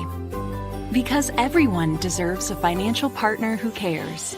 Arvest Bank, we believe.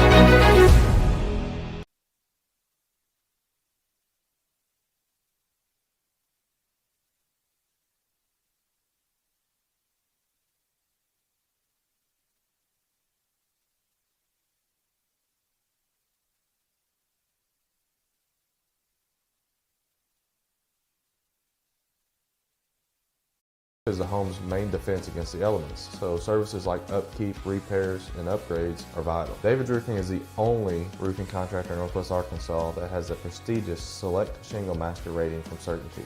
With David Roofing, your roof is in good hands.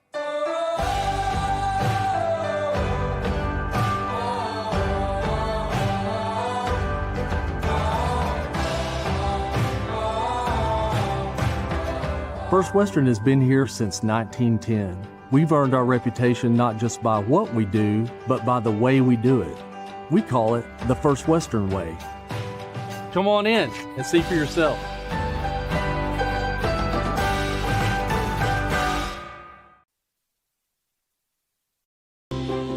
At Arvest Bank, we believe financial confidence should be within reach for everyone. Whether you're just getting started, planning for your future, or starting a new chapter, we're here to help you plan and reach your goals every step of the way. Because everyone deserves a financial partner who cares. Arvest Bank, we believe.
is the home's main defense against the elements, so services like upkeep, repairs, and upgrades are vital. David's Roofing is the only roofing contractor in Northwest Arkansas that has the prestigious Select Shingle Master rating from Certainty.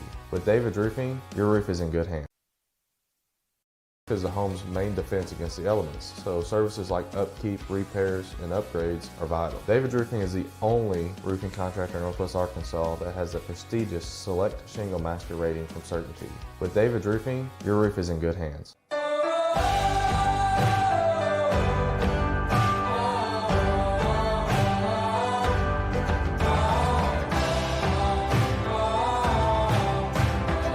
First Western has been here since 1910.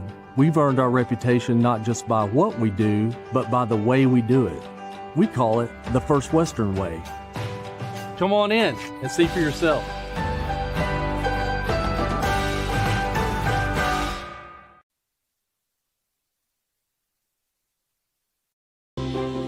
At Our Best Bank, we believe financial confidence should be within reach for everyone. Whether you're just getting started, planning for your future, or starting a new chapter, we're here to help you plan and reach your goals every step of the way. Because everyone deserves a financial partner who cares. Our Best Bank. We believe.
The roof is the home's main defense against the elements, so services like upkeep, repairs, and upgrades are vital. David's Roofing is the only roofing contractor in Northwest Arkansas that has the prestigious Select Shingle Master rating from Certainty. With David's Roofing, your roof is in good hands. Is the home's main defense against the elements, so services like upkeep, repairs, and upgrades are vital. David's Roofing is the only roofing contractor in Northwest Arkansas that has the prestigious Select Shingle Master rating from Certainty. With David's Roofing, your roof is in good hands.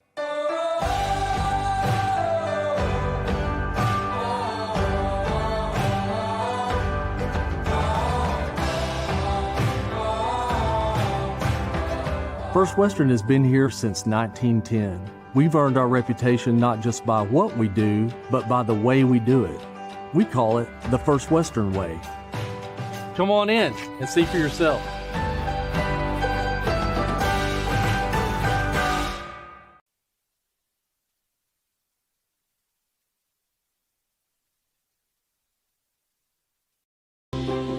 At Our Best Bank, we believe financial confidence should be within reach for everyone.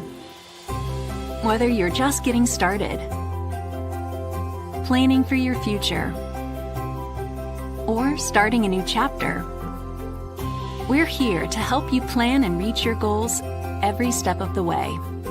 Because everyone deserves a financial partner who cares. Our Best Bank. We believe.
is the home's main defense against the elements, so services like upkeep, repairs, and upgrades are vital. David Roofing is the only roofing contractor in Northwest Arkansas that has the prestigious Select Shingle Master rating from Certainty.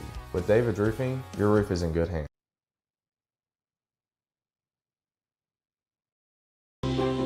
At Arvest Bank, we believe financial confidence should be within reach for everyone.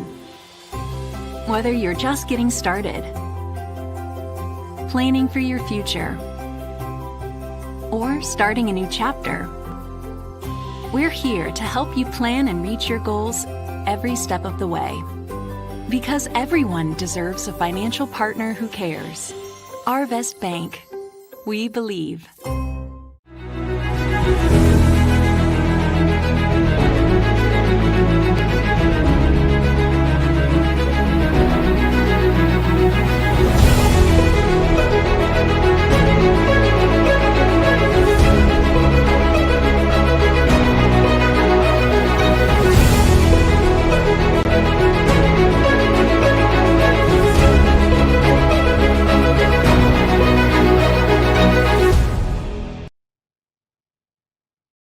Is the home's main defense against the elements, so services like upkeep, repairs, and upgrades are vital. David Roofing is the only roofing contractor in Northwest Arkansas that has the prestigious Select Shingle Master rating from Certainty.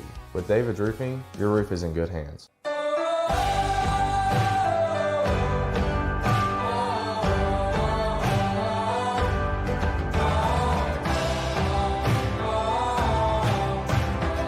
First Western has been here since 1910. We've earned our reputation not just by what we do, but by the way we do it.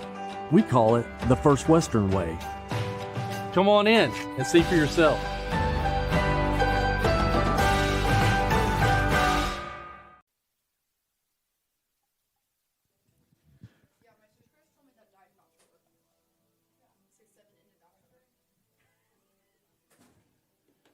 That is some news. Welcome back to Whitey Smith Stadium.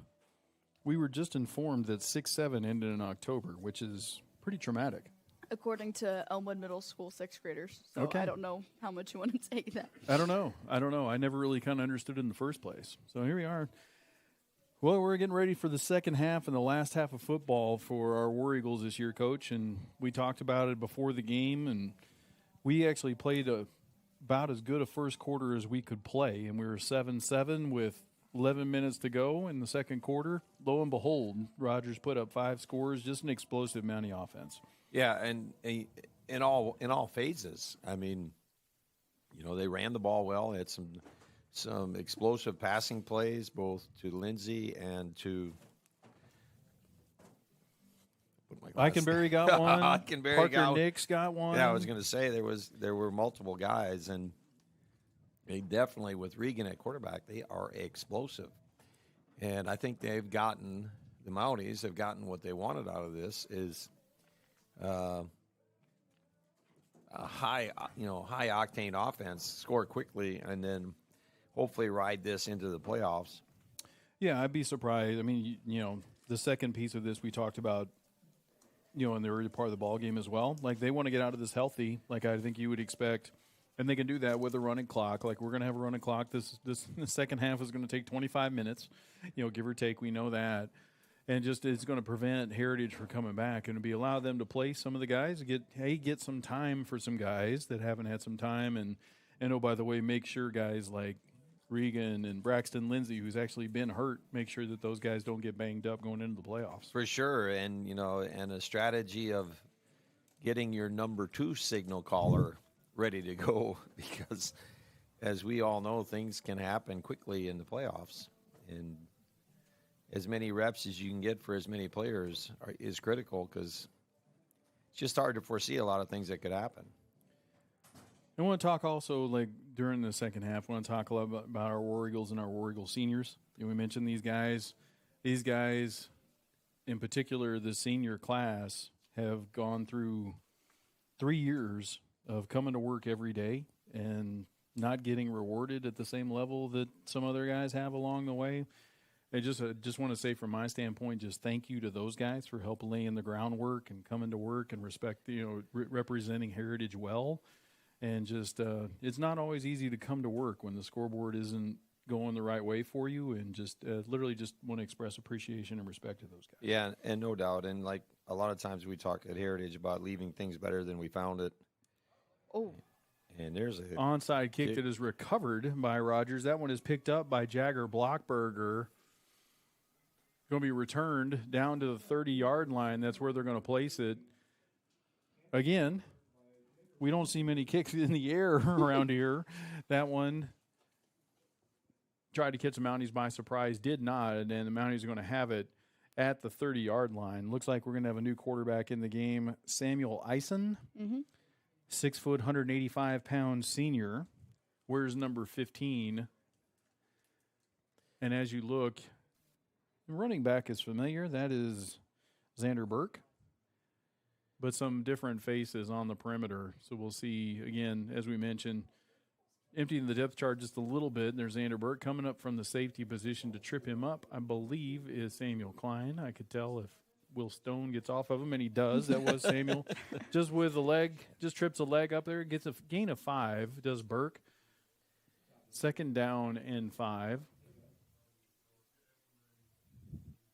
Yeah, I think it would maybe doubtful to see Lindsey or Regan back in this one. And I think it's wise on all counts. There's another give. Trying to get the edge is Burke. He's going to be pushed out of bounds inside the 5. All the way down there. Diego Juarez is there. Jake Stout.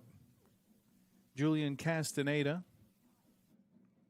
Help force him out of bounds. Juarez and Stout, 2 seniors.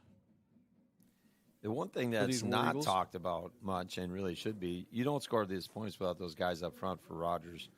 And they are dominating the line of scrimmage, as you can expect, being up 42-7. Handoff again to Burke, right up the middle, untouched into the end zone for a touchdown. Just that quickly, the Mounties score again.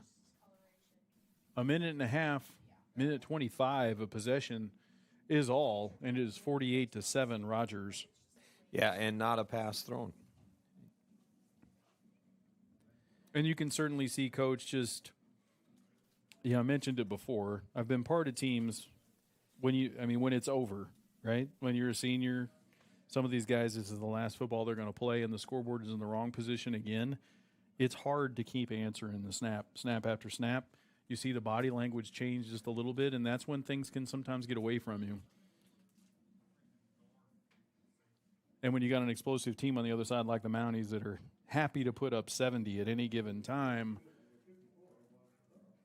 Yeah, and again, a backup quarterback in. I didn't see Braxton Lindsey, the BYU commit that's playing tight end. I didn't see him in there. Maybe he was. I could have missed him. But he was not. No, he was not. I mean, I think you got exactly what you would expect. Like, I didn't see Eichenberry out there. Titus Kramer wasn't in there. They did have the ball to Xander Burke, the junior running back. They handed it to him every time. And the War Eagles are going to have to stop them. They are right. And these guys for Rogers want to make plays too, just because they're coming off the bench. These guys want to compete as well.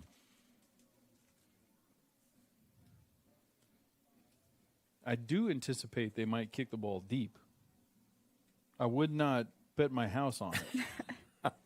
After what I've seen this season, I don't. I mean, I just think every time they line up, they're going to try and hit a ground ball at somebody. And again, and I like that. I mean, I like constantly being in attack mode, right? Like, I mean, sometimes it doesn't make sense necessarily, but if one team always believes you're going to be doing something aggressively to try and change the game, I think that mentality is good. As Packer fans, we've seen what's happened with the Detroit Lions, which is they're always going for it on 4th down. They're always in attack mode along the way, and it puts you in a position to where you got to stand up and defend those guys. Yeah, and no doubt it is obviously an aggressive kind of philosophy, and your kids buy into it. And I know there's been football programs across the country and in the state that never punt the ball. And you think, well, how could a high school football team never punt? But, I mean, if your kids walk out there every time and they know they have 4 plays to get a first down, that's a confidence builder for them. Yeah. But when you're inside your own 10 and you don't punt, then it looks that's hard to extend. Here's the ball to Dylan Lackey. Lackey rumbles up the middle across the 30 to 31. First play is first down yardage, and a man down for Rogers. Jagger Blockberger out there to check on him. I believe that is 7. Is that Kyrie Bonneville? He made a play earlier in the game. He also got taken out earlier in the game as well. He was one of our concussion guy that Braxton had butted earlier. That was. We thought he had a concussion. Braxton Lindsay asked if he's okay and headbutted him. Maybe he shouldn't be in there in a 49-7 game.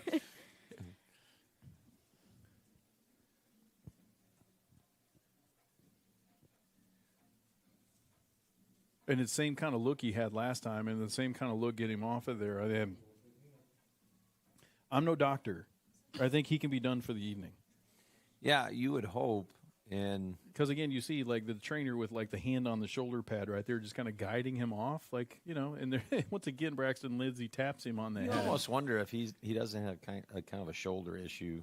Could be. Maybe he's got a stinger that keeps getting re-aggravated, but give him credit. He wants to be out there.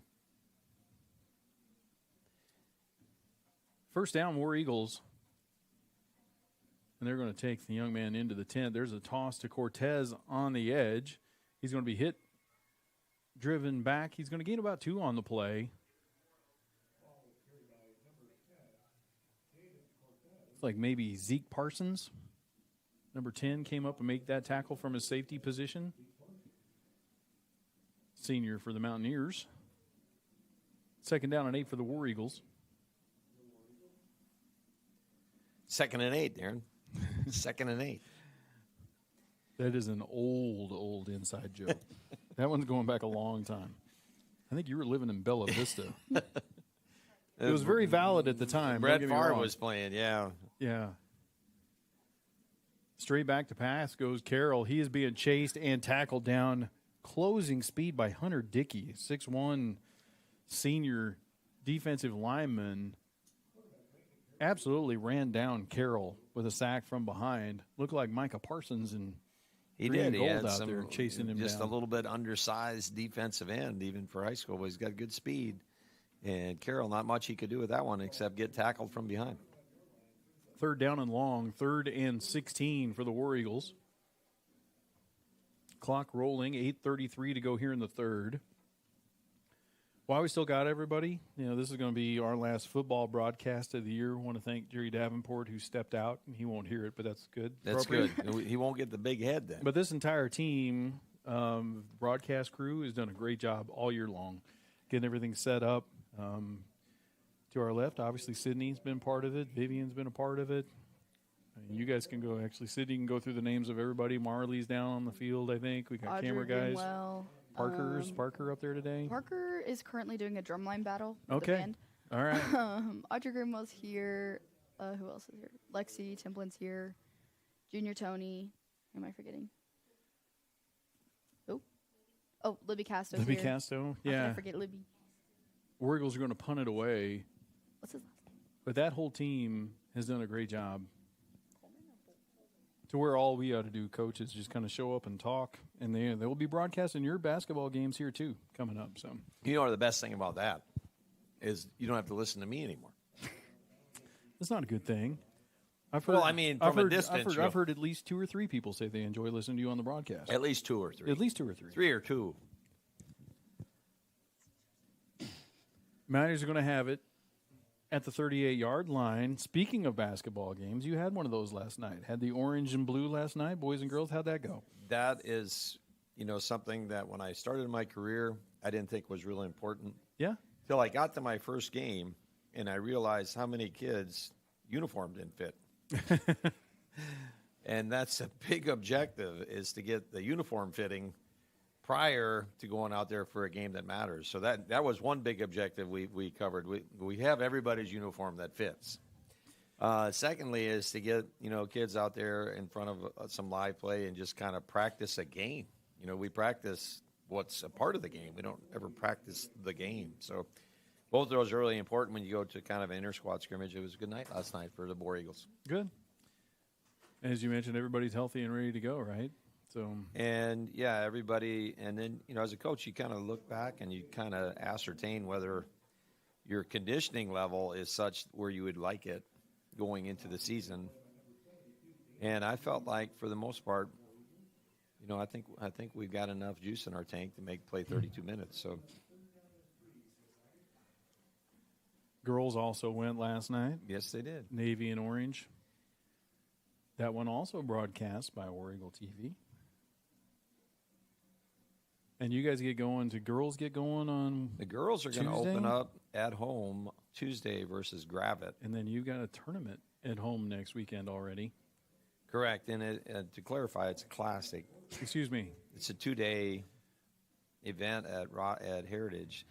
And, it's going to sound real biased, but it's not real biased. We have some extraordinary basketball teams coming to the tip-off. Teams that have been in state championships last year with about everybody back. Jonesboro is in our classic, and they've won state championships at multiple classifications in the last 3 or 4 years. And so we've got a really all-star lineup of really quality high school basketball teams, including Rogers and Harbor and Heritage. So we've got some local flavor. We really like our classic. Allows us to play some games at home. And you basketball fans, it allows you to see some really, really good players. And so we're looking forward to getting out of the blocks, with a fast start next week. Javen Shade, new running back in for Rogers over the right side for a gain of about 3. Damian Lee, Keeler Arizmendi, those defensive linemen in on that play as well. Quarterback pulls it back, being chased by Santi Cortez. Makes a nice throw and catch on the sideline. That one is complete to Cooper McIntosh. 5'10" sophomore. Did a good job right there, Coach, just controlling his body a little bit, getting the feet in bounds on that catch right there on the sideline. Nice work from McIntosh and the quarterback, Samuel Eisen. Yeah, Number and I 15. think, some good things here for Rogers getting ready for the playoffs is some reps for that backup quarterback. Big Keola Arizmendi in the middle of that line for the War Eagles. There's Will Stone that's going to wrap up the running back here. Stone making the play on the running back. Javen Shade, I don't think we've seen Keola much on that side of the ball. Keola is one of my favorites. Is I he? just want to Good. say he's in our outdoor pursuits class. He had a visit at Henderson State last week, and just a man after my own heart. Had to stop and go fishing in Russellville on the way back. Nice, that's nice. All right, and I caught, mean, and caught you a look nice, at him there, yeah. hands on him. He's a big bag of groceries Yes, right there he in the is. middle. He's right there. You see him again trying to make a mess of things, force the running back to bounce it outside, and that's where Jake Stout's going to clean it up. Going to be a gain of maybe 6, 7 on the play. Going to bring up 3rd down and short. A couple of seniors there we mentioned. Keola been a fixture on both lines. Jake Stout's had a nice year. Yeah, a He's couple been- pick sixes the other night at He West, did. right? He On did. a 100-yarder. Had a career in one night at West. He's also been our leading receiver. There's a give out on the edge. That looks like maybe Sam Klein up from from a secondary position, safety position. Ball's going to be placed at the 20-yard line. That was Sam. It's a first down for the Mounties. 2:39 and counting. No doubt who's going to win this game. Final score is in doubt. I will say, and we are actually really, really proud of this, what we did win tonight is the Rotary Cup. Is that what we I call it? believe, yes. I think that's what we call it. Food drive tonight. Sydney, tell us how many cans or pounds of food that we generated tonight. So total, I believe it was 52,000 pounds of food across both schools, but Heritage specifically raised 47,000 items. So It's 47,000 items, Coach Olson. it was also 27,000 this morning. Yeah, and we've seen that the last 2 years. Like there's a mad dash to the finish, and that's certainly it's obviously a great cause, and we take a lot of pride in it. I think Heritage has taken care of this one several times now. We haven't lost in 10 years. Yeah, so when you think about 52,000 pounds of food that's been donated as part of this game, that's That'll significant. go a long way. Sam Klein again gets a piece of that one. My came dad off is the a bottom couple of that? years old here, But when you look at Benton and Washington County in the state of Arkansas is one of the most expensive places to live. But the poverty rate is one of the highest. 1,600 homeless here. In the state, in the entire state. So Yeah. you live in a place where you might have a lot of stuff, but there's a lot of people that don't have a lot of stuff. And congratulations to all of our kids and everybody that supported that food drive. That goes a long way to help a lot of people. Swing pass out into the flat. Coming up to make a hit on the edge. There's a guy a young man who's had a nice game tonight. That's Marcus Watkins. He goes up and makes a tackle right there at the line of scrimmage. It's going to be 3rd and long. Marcus also with 3 passes defensed. And he did a really, really good job last week against Fayetteville. I mean, he's an athletic kid. He made a lot of plays as a freshman. I mean, he's somebody they're going to be counting on a lot here for the next couple of years. He's got really, really good balance. And when he plays basketball, you can see that he's not real tall, but he has some real agility and speed. And ball is kept by the quarterback. the one thing I'll warn you about Marcus is if you want to hold a conversation with him, you're going to have to ask a lot of questions. Marcus is not a real talkative person. When you meet him, 53. I don't have 53 on my roster. Do you guys know 53, Sydney? I do not. He's made a couple plays now, and I haven't been able to announce him because I go straight from 52 Lackey to 54 Allen on my roster. So we'll see. We'll locate that young man, and that is the end of the third quarter. We've got 12 minutes to play. We're going to take one last commercial break right here. We'll be back for the fourth quarter in just a minute. Is the home's main defense against the elements, so services like upkeep, repairs, and upgrades are vital. David's Roofing is the only roofing contractor in Northwest Arkansas that has the prestigious Select Shingle Master rating from Certainty. With David's Roofing, your roof is in good hands.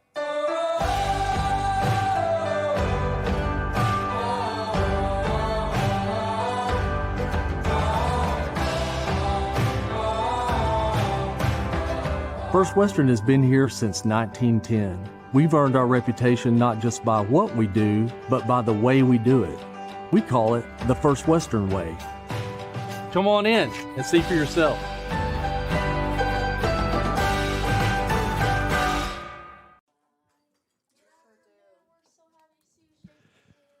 Welcome back to Whitey Smith Stadium. We are ready for the fourth quarter in this one. Been all Mounties since the first quarter. Very tight first quarter. Forced. We tied it up at 7 early in the second quarter, and the Mounties on offense have been, well, it's been all Mountaineers since then. They're about to attempt, it looks like, a 41-yard field goal. Kicker is Juan Chaparro, who's actually been a significant weapon for the Mounties via onside kick, and he's made all the extra points as well. We'll see from the left hash, 41 yards away. Hold is good. Kick is up. Looks like it could be left, and he did. He hooked it left, had plenty of distance, but no good. They gave Chaparro an opportunity. War Eagles have held, and they're going to take it over right there. We are going to have it on offense. Actually, not right there in high school. It goes in the end zone, so the ball goes out to the 20. It appears as a touchback, but the War Eagles are going to have it. Clock is running here in this fourth quarter. Not near the risk in high school football to kick a long field goal is in other levels.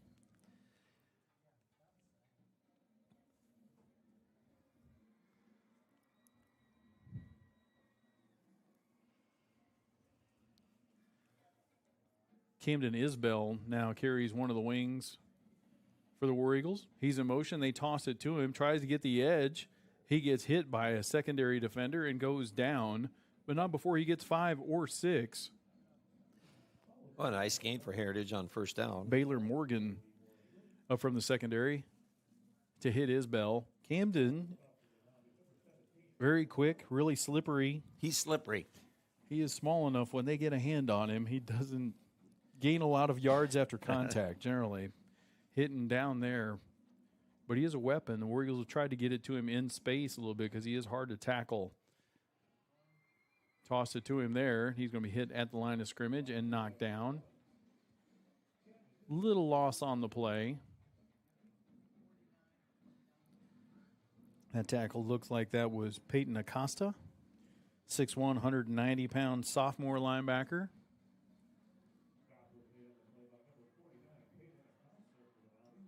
You can see the War Eagles basically with the same personnel they've had. Isbell is in the game where Cortez had been at that wing before, but that's a normal swap for us. But you can see the big guys up front. There's 64, Dante Carrillo, 74, Keola. There's Mendy over on this side.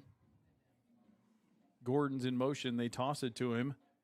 Tries to get the edge, stays on his feet. Nice job by Evan. Keeps driving across the 30 to the 31. That is going to be first down yardage. Second and third and fourth, maybe even fourth effort by Evan Gordon on the play. Yeah, nice play by him to break a tackle and to keep his feet under him and get the first down.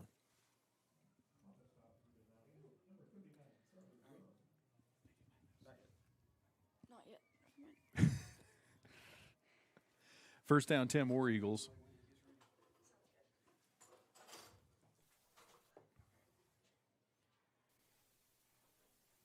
Toss to Isbell over the left side. If he can get the edge, he's got a chance. He does runaways at the 50, the 45, knocked out of bounds at the 40-yard line. But there you can see the spurt and the speed and the burst for Camden Isbell all the way into Mountie territory down to the 40-yard line. Yeah, if he gets a little gap, and it doesn't take much, he's got some good speed and a first down, and Heritage is driving. And we mentioned one of the things with Regan, when Regan's in the game for Rogers, not a big guy, really hard to tackle. And it's kind of the case with Isbell as well. Yeah, not a lot to hang on to. Near formation here. Ball's on the ground. Lackey's going to get back on it. He is. Going to be a loss of about 2 on the play. Second down. 8.5 to go in this one. Clock is running. And the War Eagles, after the Mounties scored the first time, took over the ball at midfield, had a drive that started at midfield that lasted 10 minutes of game clock, which is really hard to do. And they did, and that was actually just a perfect possession. We mentioned the weapons that Rogers had. Jeff Regan, Air Force bound and Offensive Player of the Year in the conference last year. He played 2 plays in the first quarter. But as we also mentioned, they found a way to get it going in the second and wound up putting up 5 touchdowns after that. Carroll over the left side, going to be third down and 10.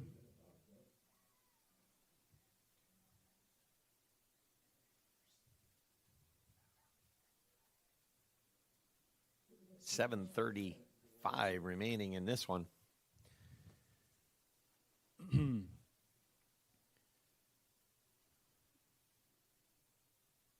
Double wings again. Motion man is Isbell. They're trying to get him to the edge. Out there is Lackey making a nice block. Clears the way. 5, 6, 7, maybe 8 yards for Isbell. Going to be fourth down and 2. War Eagles are certainly going to go for it here. Coach, we have a couple of War Eagle competitive dancers in the booth with us to our left. No, we do not. We do, actually. And they actually have work to do tomorrow. Sydney, would you guys tell whether you and Vivian and the team you got going tomorrow? Yeah, we're heading down to Cabot tomorrow for kind of what we think of as our pre-state. We're going to go up against some good game day competition we don't get to see a lot. This is our last run before we go vie for a state title next week, which we're all really excited for. We've been working really hard. We're ready to get on the state floor, but definitely for sure wanting some feedback after Cabot tomorrow. Evan Gordon over the right side going to get first down yardage. So, yes, Coach Olson, and we've done a lot of dance in our lives. And, you've been through this with a few boys along the way. I'm sitting with a senior that's standing, 2 seats down from me here. Like, I literally am going to see her dance maybe 2, maybe 3 more times is all we got here. I'm not prepared. I'm going to get all sappy on you on this. Okay, I like it. I mean, one of my childhood heroes was Dr. J. Yeah. Julius Irving. And Julius Irving said, and he had retired and played on all these NBA teams and all these championships, that he said this: I still haven't lived my best day. And we still haven't lived our best day. So just remember that. This is true. As you go through all the senior year and all that, it just keeps getting better. Well, this is true. But this chapter is going to close, per se. And then a better one opens. Well, I appreciate your optimism. I just don't want it right now. What I want is to Well, stop I'm trying the clock. to tell you. Well, I need to mean, hit the pause button and keep you're out Sydney of around as timeouts. long as possible. Gaff, I hate to say it, but you're out of timeouts. 2nd down and 7.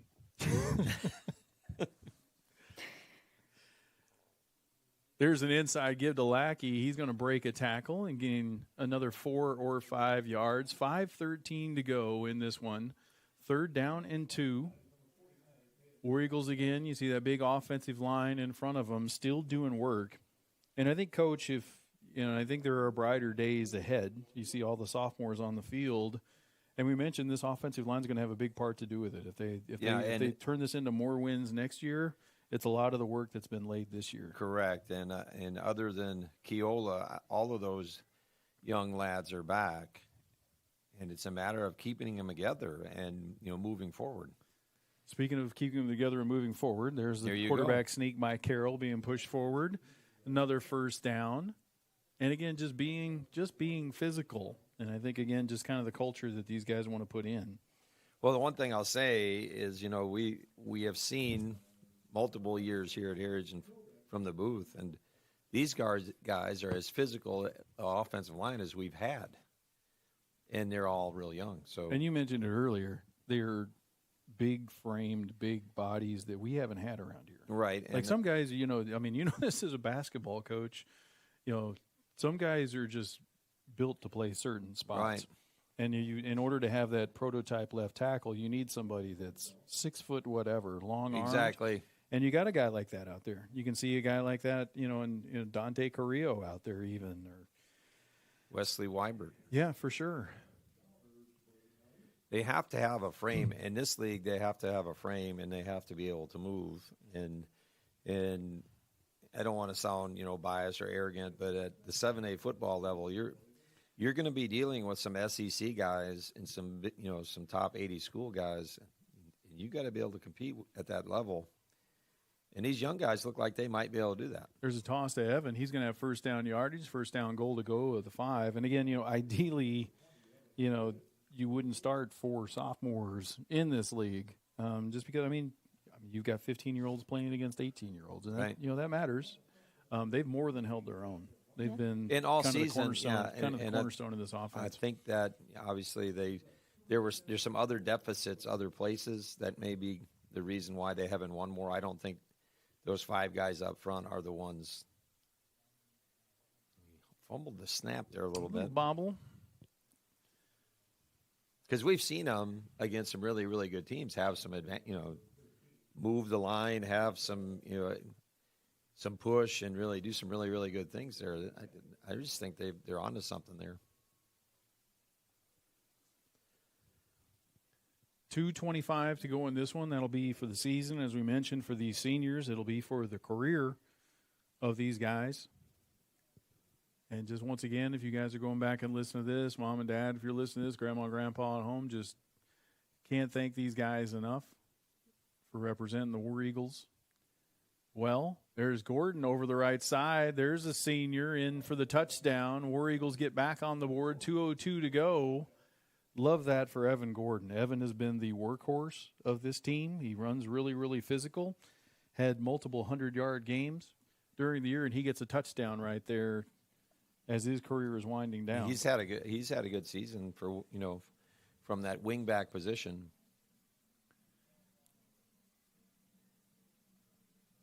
Extra point attempt is up.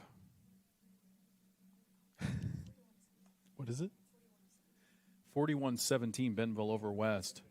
Yikes. Which is kind of how we thought that one would go down. We have a special guest with us here today. Lucas, come on in. Good evening, gentlemen.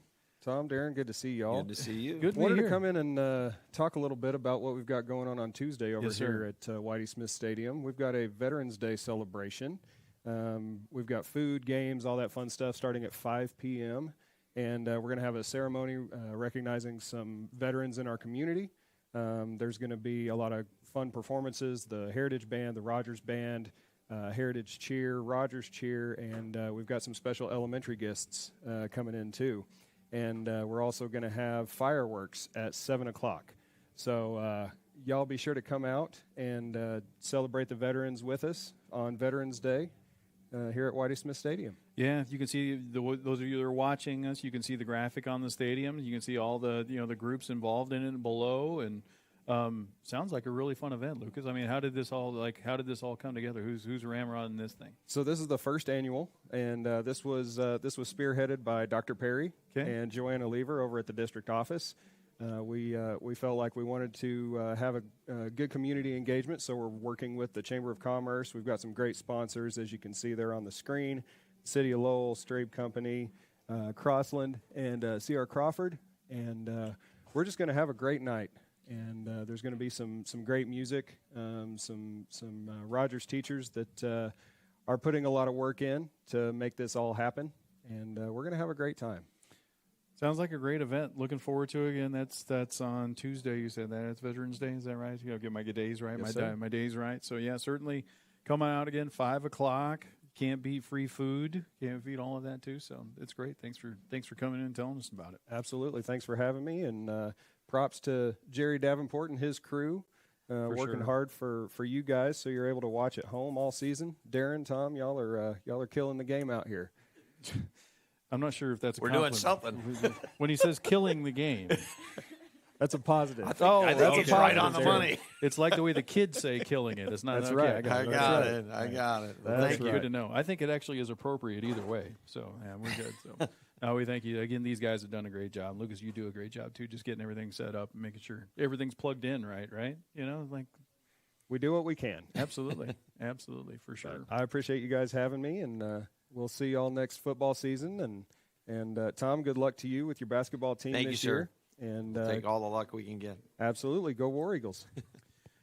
Yeah, here we go. War Eagles are back on there. The clock is running. Just something little right there that I kind of like to see. You see Sloan Hollis there, 56, and Damian Lee just giving a little slap five right there together as they get ready to start what is the last possession of their careers.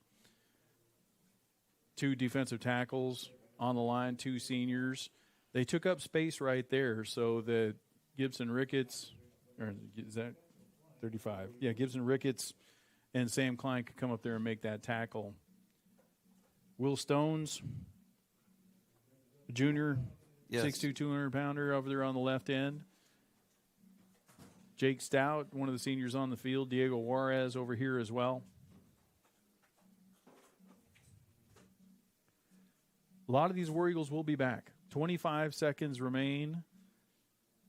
Unless this is an incomplete pass, this will probably be the last snap of the game. And Rogers is breaking loose. Down Marcus Watkins, very appropriately, is the guy that Knocks him makes out. the tackle. Did knock him out of bounds. So there are 4 seconds left, and they are running the clock. 3, 2, 1. That's the way this one is going to end. So, again, War Eagles came out, did what they had to do in the first quarter, kind of woke up the Mounties. Had it just exploded in the second quarter, led it to the 35-point lead, and then coasted into victory. Congratulations to Rogers, Coach. This is a great year, one of the best years Rogers has ever had. They're going to put themselves in position to take a week off, heal up, and host a playoff game here. So, obviously, we're War Eagles through and through, but congratulations to the boys across town. Yeah, and no doubt, and the second season here for Rogers, and hopefully they can, if they're not healthy, they can get healthy here in the next week or so, and to get themselves ready to play a home playoff game. So good luck, and wish those guys the best. And to our War Eagle seniors again, thank you, boys, and just it's been a privilege to broadcast this as well. And good to see you, Tom, for the first time, long time, and thank you, Jerry Davenport, for letting me hang out with Sydney just a few more times. Although Tom seems to think that this just goes on. It just keeps getting better. It just keeps getting better. But I enjoy all the time I have with her because she's threatening to go to school a long way away, and I won't get to see her as much. So, but again, thanks to the War Eagles, thanks to the broadcast team, and thank you guys at home for watching War Eagle TV. We are going to be back, and we're going to be doing a bunch of basketball here pretty soon. Until then, thank you for being with us this football season. We wish you all safe travels back across town tonight. We look forward to seeing you all in basketball season. Until then, we just wish you good night.